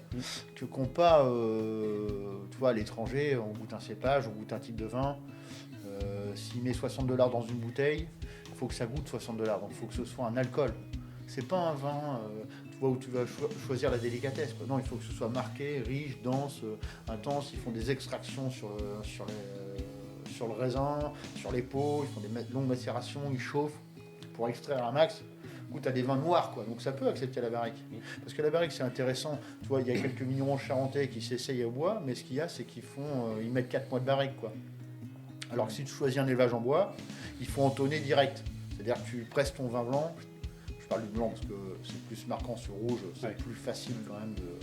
Les élevages sont plus longs, mais sur un blanc, tu débourbes, 24 heures, tu places direct en barrique et puis tu entonnes pendant 1 an, 2 ans. Là, tu as des choses magnifiques. Tu as des mecs qui font des Montlouis-sur-Loire en norme avec des élevages en barrique neuve. Tu vois. Mais enfin, quand on dit barrique, c'est aussi des fûts des gros fûts, quoi. Ouais. Mais et puis c'est ça aussi, c'est que la barrique, il y a barrique et barrique, tous les tonneliers font pas la même chose. C'est ça. Je pense pas qu'il y ait de mauvaises barriques aujourd'hui. Par contre, il y a des fûts qui sont pas adaptés. Donc si tu veux faire un blanc très peu boisé, mais que tu tiens à avoir ce côté oxydoréduction et apport tannique, il ne faut pas forcément aller voir n'importe quel tonnelier. Il faut faire des essais, il faut essayer. Et voilà, parce qu'il y a des méthodes de travail aujourd'hui qui sont plus ou moins adaptées en fait. Oui.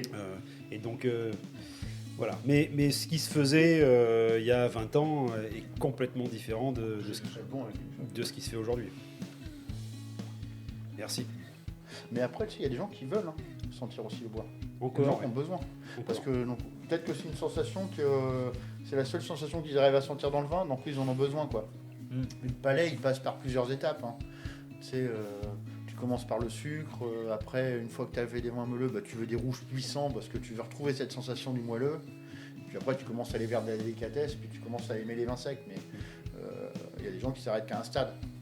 Tu vois, l'ouverture d'esprit est plutôt comme ça, quoi. Ouais.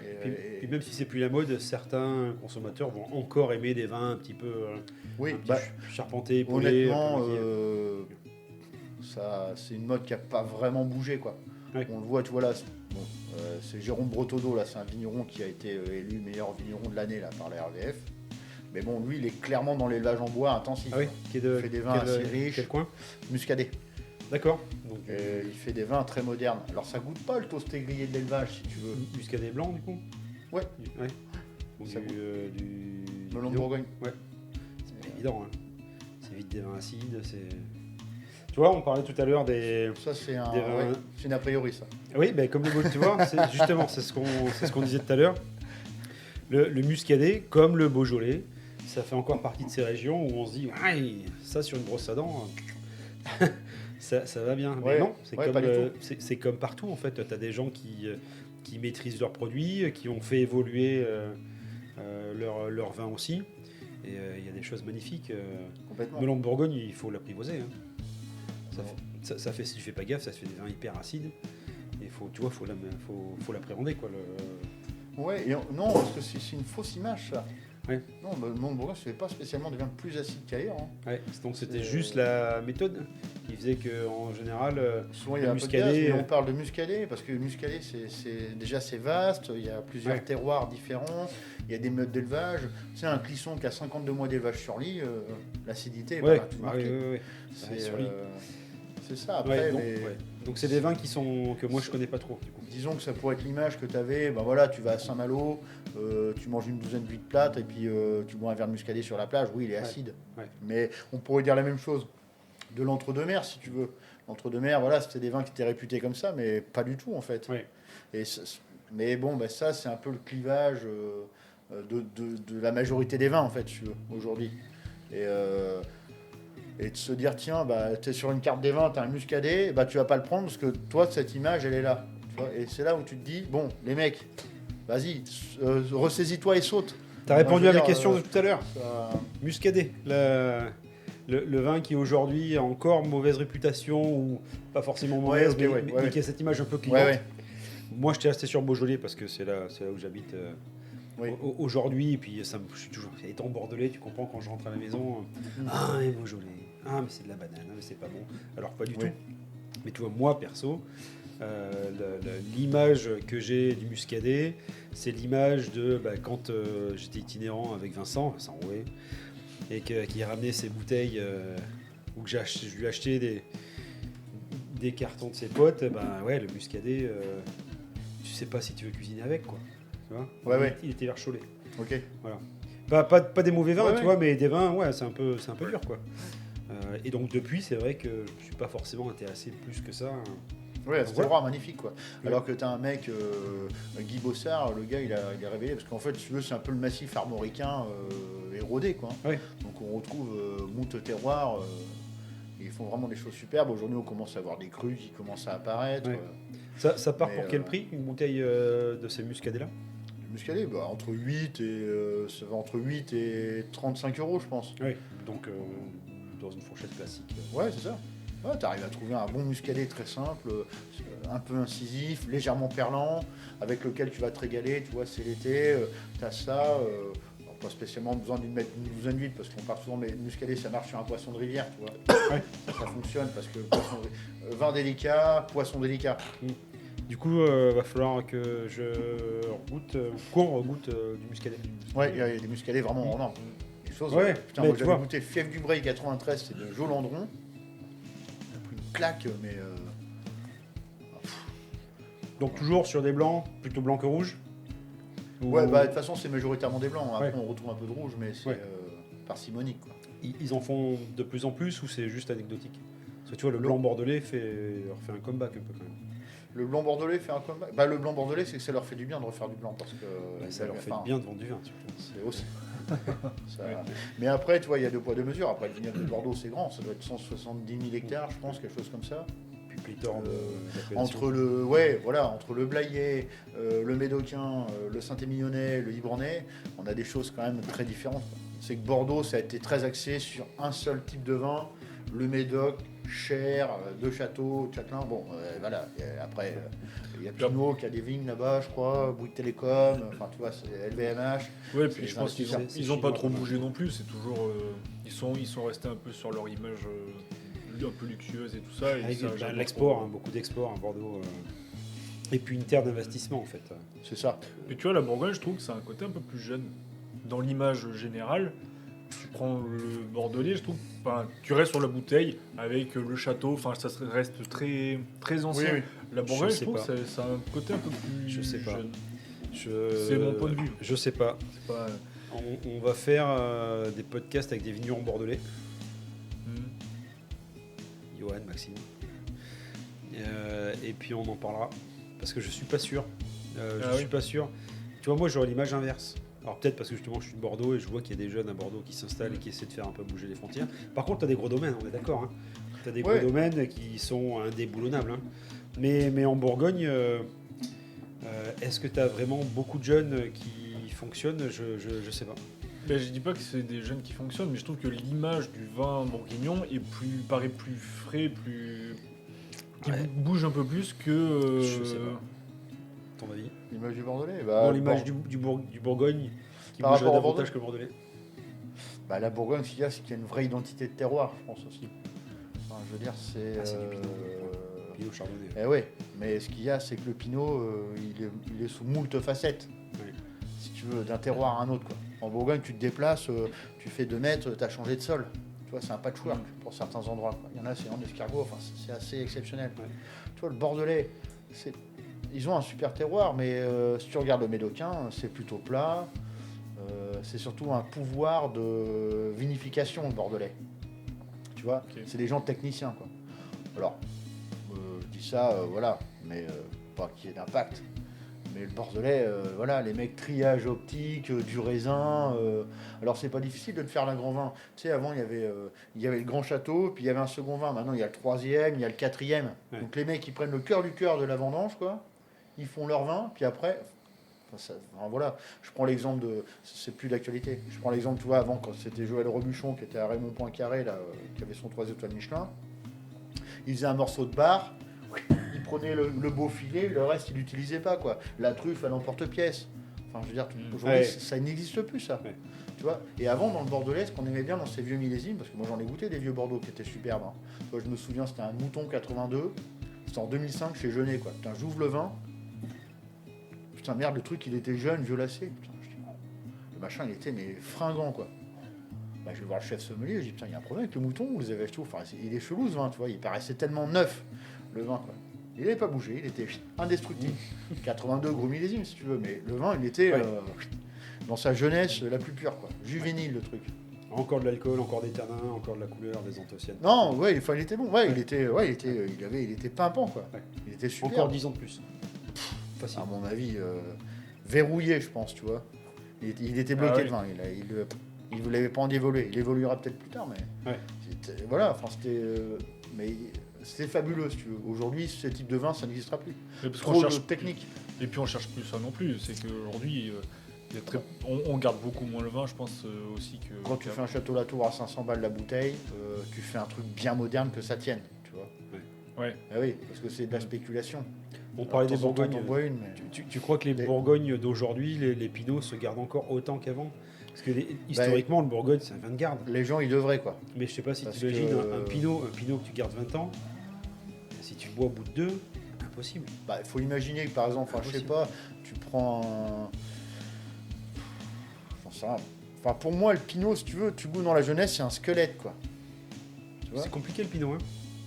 Bah, C'est un cépage compliqué, hein, ça a peur de tout, c'est hyper fragile. Il fait chaud, ça va pas, il fait froid, ça va pas. Il y a trop d'eau, ça va pas, il y en a pas assez, ça va pas. On le regarde trop, ça va non, pas. et C'est encore compliqué ça... le Pinot. Ouais, non, c'est... Non, ça se conduit assez bien, quand même, le Je suis Pinot. bordelais, oui. ouais. Non. Non, le Pinot, ça se conduit assez bien. Non, moins capricieux que le Cabernet Sauvignon qui sent tout de suite le poivron dès que c'est pas mûr, quoi. Non, le Pinot, ça va. Après, ce qu'il y a, c'est que le Pinot, souvent, tu as des vins qui sont hyper délicats sur la jeunesse. Alors, Ouais. il y a un peu de chair parce qu'il y a un peu d'élevage, mais si tu veux, toujours des Pinots hyper droits, très fins. Puis plus ça prend de l'âge, plus ça devient charnu, quoi. Tu vois, plus ça prend de la densité, je trouve. Pas une densité que ça vient de tapisser les papilles, Ouais. que ça vient de tremper la bouche, mais il y a de la chair, quoi. Tu vois, le vin, il est rond, il se veloute. Il y a du vin, quoi. À l'inverse, les Bordeaux, plus ça vieillit. Alors, je parle des vieux millésimes, parce que ceux d'aujourd'hui, j'en sais rien comment ça va Ouais. devenir. Ouais. Mais les vieux millésimes, tu as des choses, c'est fin comme un Pinot. Hein. Ouais. Les gens, ils ont oublié Ça aussi s'affine. le fait du Bordeaux. C'est aujourd'hui, on a des Bordeaux très intenses. Mm. Mais quand tu goûtes un millésime de Bordeaux qui a 20 ans, on est dans la délicatesse, quoi. Tu vois. Oui, mais moi je me souviens faire les vendanges avec mon oncle hein, qui avait des vignes dans le Médoc. Quand il arrivait à faire des vins à 11, c'était une super année. Hein. Mm. C'est-à-dire que la maturité était compliquée quand Ouais. même.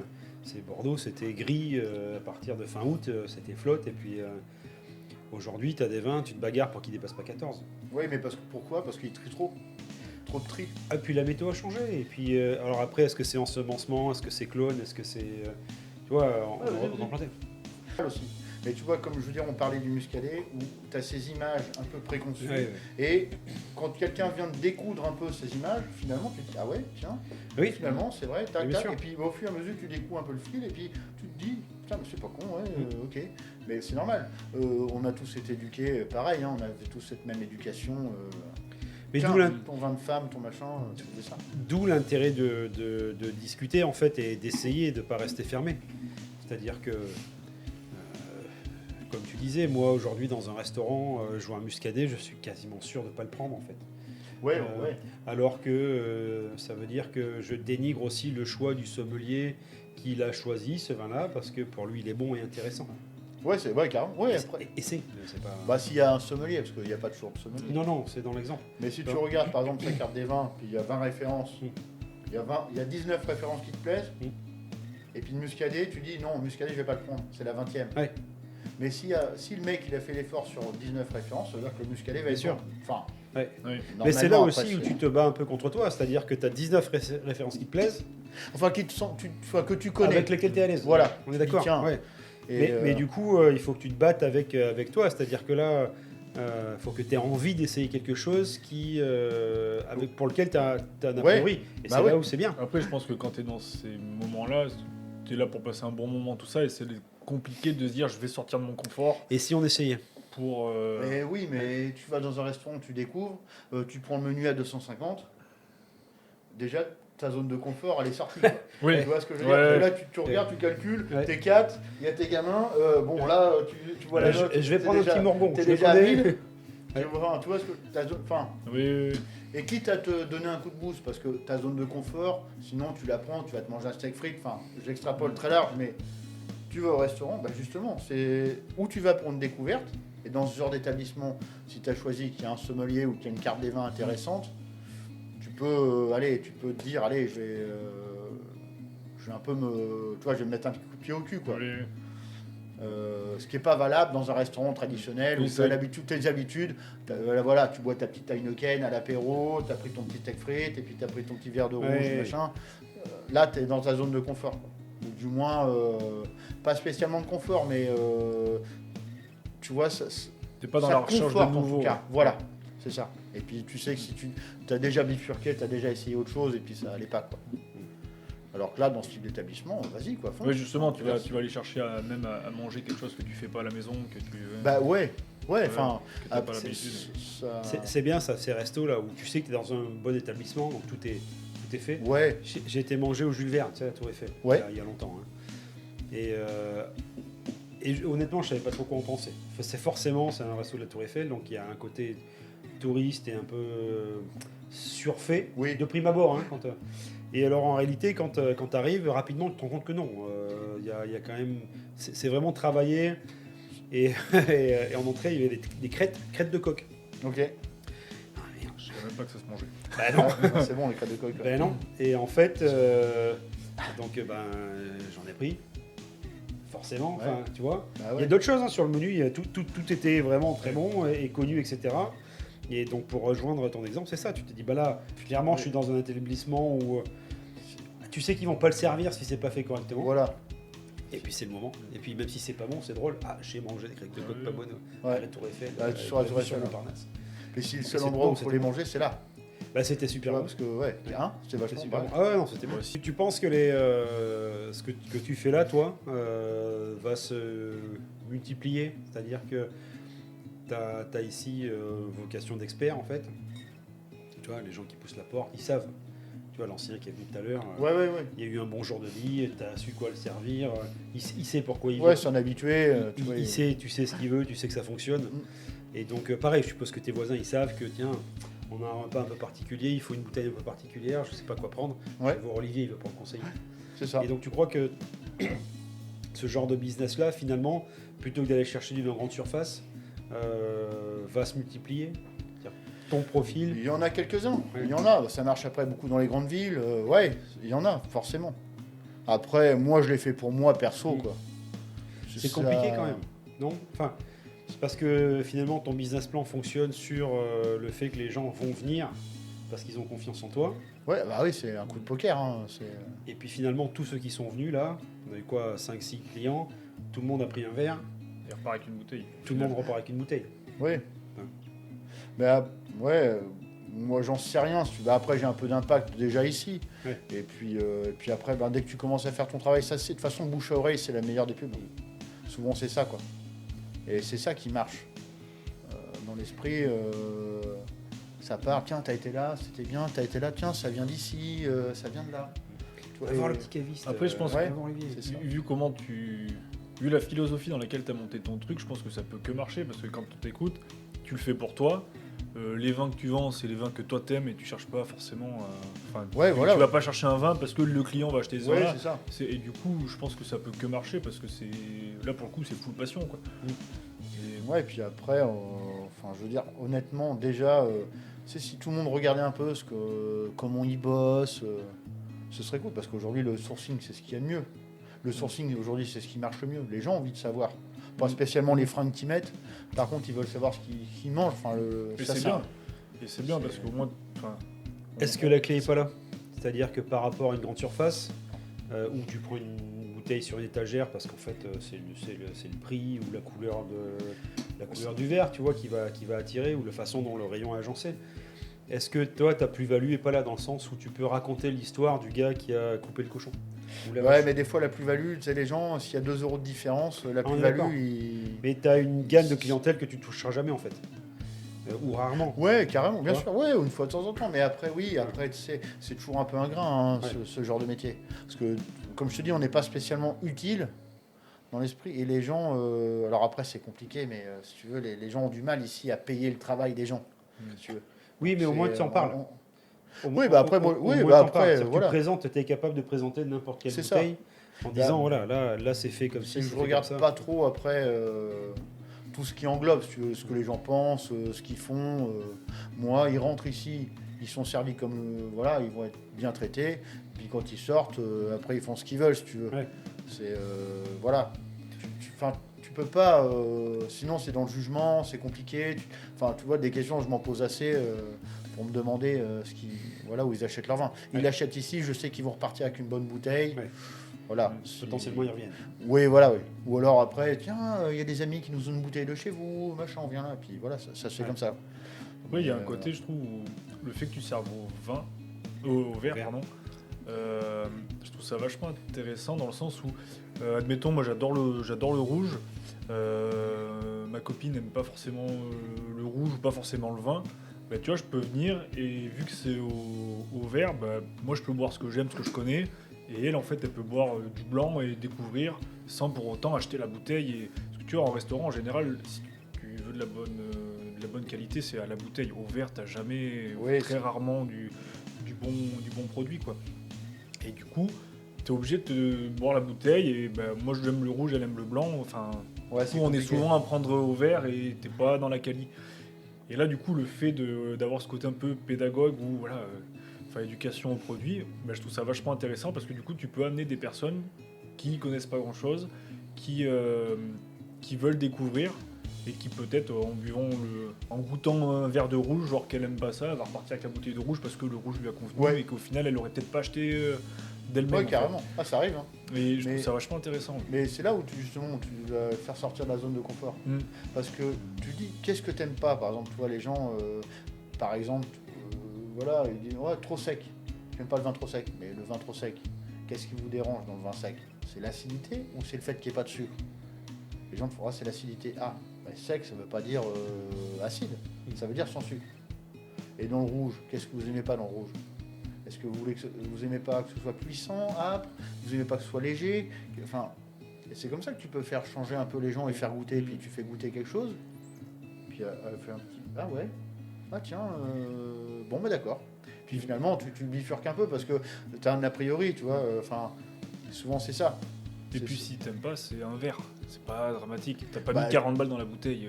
Oui, bah tu fais goûter. Moi, quand je fais un verre de vin, je prends un truc, je dis, tiens, bah, j'essaye, je joue avec les gens, je discute. Et puis je dis, tiens, bah, je pensais quelque chose, moi. J'ai au verre, on essaye. Et puis si ça va pas, bah, on revient sur un classique. Mm. Mais en tout cas, voilà, on vient un peu, tu vois. Et puis la fois d'après, par contre, ils reviennent et puis finalement, ils goûtent ce que j'ai proposé avant, tu vois. Mais, Ah oui. mais tu sais, je prends l'exemple d'un morceau de musique. Tu vois, des fois, on te dit, tiens, j'écoute cette musique, elle est très bien. Toi, t'es pas spécialement réceptif, ok.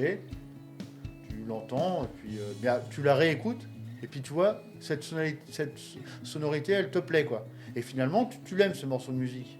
Ouais. Tu vois, c'est juste parce que bah, t'étais pas spécialement enclin, t'étais pas tout de suite ouvert, mais tu y as pensé quand même à cette... Ouais, tu plantes une petite graine qui fait que. Voilà.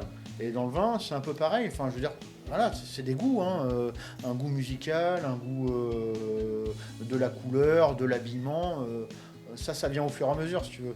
Si tu restes campé sur tes idées, t'es fermé, donc ça va pas. Mais si tu t'ouvres aux gens, bah, tu te rends compte que finalement, ah ouais, tiens, je vais essayer. Mince, ça m'a plu. Ok, bon, bah, d'accord. Et puis c'est comme ça, de fil en aiguille, que tu avances. Mais il n'y a qu'une ouverture d'esprit dans tout, en fait. Et cette curiosité, tu l'as toujours eue ou enfin c'est génétique ou tu l'as travaillé et... La curiosité, Ouais. bah, moi j'ai toujours été curieux de Ouais, tout, t'as donc toujours- Tu sors d'école et tu pars dans la région la plus compliquée pour apprendre ton métier. Tu pars en Alsace, c'est quand même que tu es curieux de c'est pas nature. faux. Ouais, voilà. Puis ça m'a tiré. Bon, après, j'avais fait un mois de stage en Allemagne. Enfin, ouais, je sais pas. L'Alsace m'a tiré. Et puis après. L'Allemagne, c'est pas le plus simple. Hein. Tu parlais allemand. Je bégayais l'allemand, mais ça reste en français, ça allait. Möchten Sie noch eine Flasche Wasser, voilà. Et voilà, Bier Fräulein. Mais ouais, ce que je veux dire, c'est que après ça, c'est parce que c'était l'apprentissage. Ça, je voulais apprendre absolument, et je savais très bien qu'à l'école, moi, j'étais pas un mec spécialement de l'école. J'avais pas spécialement d'attirance, voilà, pour rester assis sur une chaise. Je sortais de 4 ans d'apprentissage dans un étoilé Michelin. Si tu veux, je pouvais tenir une salle dans l'étoilé Michelin sans problème à 18 ans. Donc, bon, les bancs de l'école, ça allait bien. Ouais. J'ai tout de suite compris qu'aller voir les vignerons, c'est ce qu'allait être le mieux. Mais moi, je suis issu de la terre. Mon père et mes parents, enfin, on a bossé dans les vignes, donc j'allais tirer les bois pour ma fille mobilette, enfin, donc tout ça, je le connais, quoi. Donc il n'y avait pas. Ouais, du coup, tu as un lien assez proche. Ouais, enfin, pour la moi, il valeur n'y avait pas d'effort à faire, si tu Ouais. veux. C'était juste la continuité de ce que je faisais, quoi. Et le bio, parce que quand je voyais mon père traiter, il balançait du napalm et tout sur la vigne, je disais, bon, quand il nous disait, bon, les gamins, vous sortez pas de la maison aujourd'hui, on va traiter, machin, tu te rends bien compte qu'il y a un problème, quoi. Il me disait, bon, papa, tu vois bien que là, ça va pas. Le mec, il arrive en cosmonaute, là, pour traiter des vignes. Ouais, on vois a été quand un petit peu trop loin. Ouais, tu vois bien quand même que c'est nocif pour nous, voilà, il n'y a rien qui va, quoi. Donc voilà, donc je me suis plutôt orienté vers ce type de culture. Mais après, les vins, je trouve qu'il y avait plus de profondeur, tu vois, alors, dans ce type de vin, quoi. J'ai trouvé plus de plaisir, en tout cas, dans ces vins. Bon, je pense qu'on On a fait le tour. va plier. Merci Olivier. Ouais. Merci à vous. C'était top, toujours bien reçu. On va encourager les gens à venir te voir. Voilà, on va faire un peu de publicité. Ouais, si nos 77 abonnés voient cette vidéo. 78, parce que je me suis abonné. Ah, c'est vrai. J'ai dit à quelqu'un de s'abonner, 79, ça va faire. Bon, bah champagne. Ouais, 80 abonnés, ouais. Ouais. Ah bah ça se fait. Les Ouais, 80, il c'est- faut faire une spéciale. Pourquoi les 80? C'était la 10e vidéo aujourd'hui. Ouais, t'es notre 10e invité. Ah ouais? Ouais. Ok.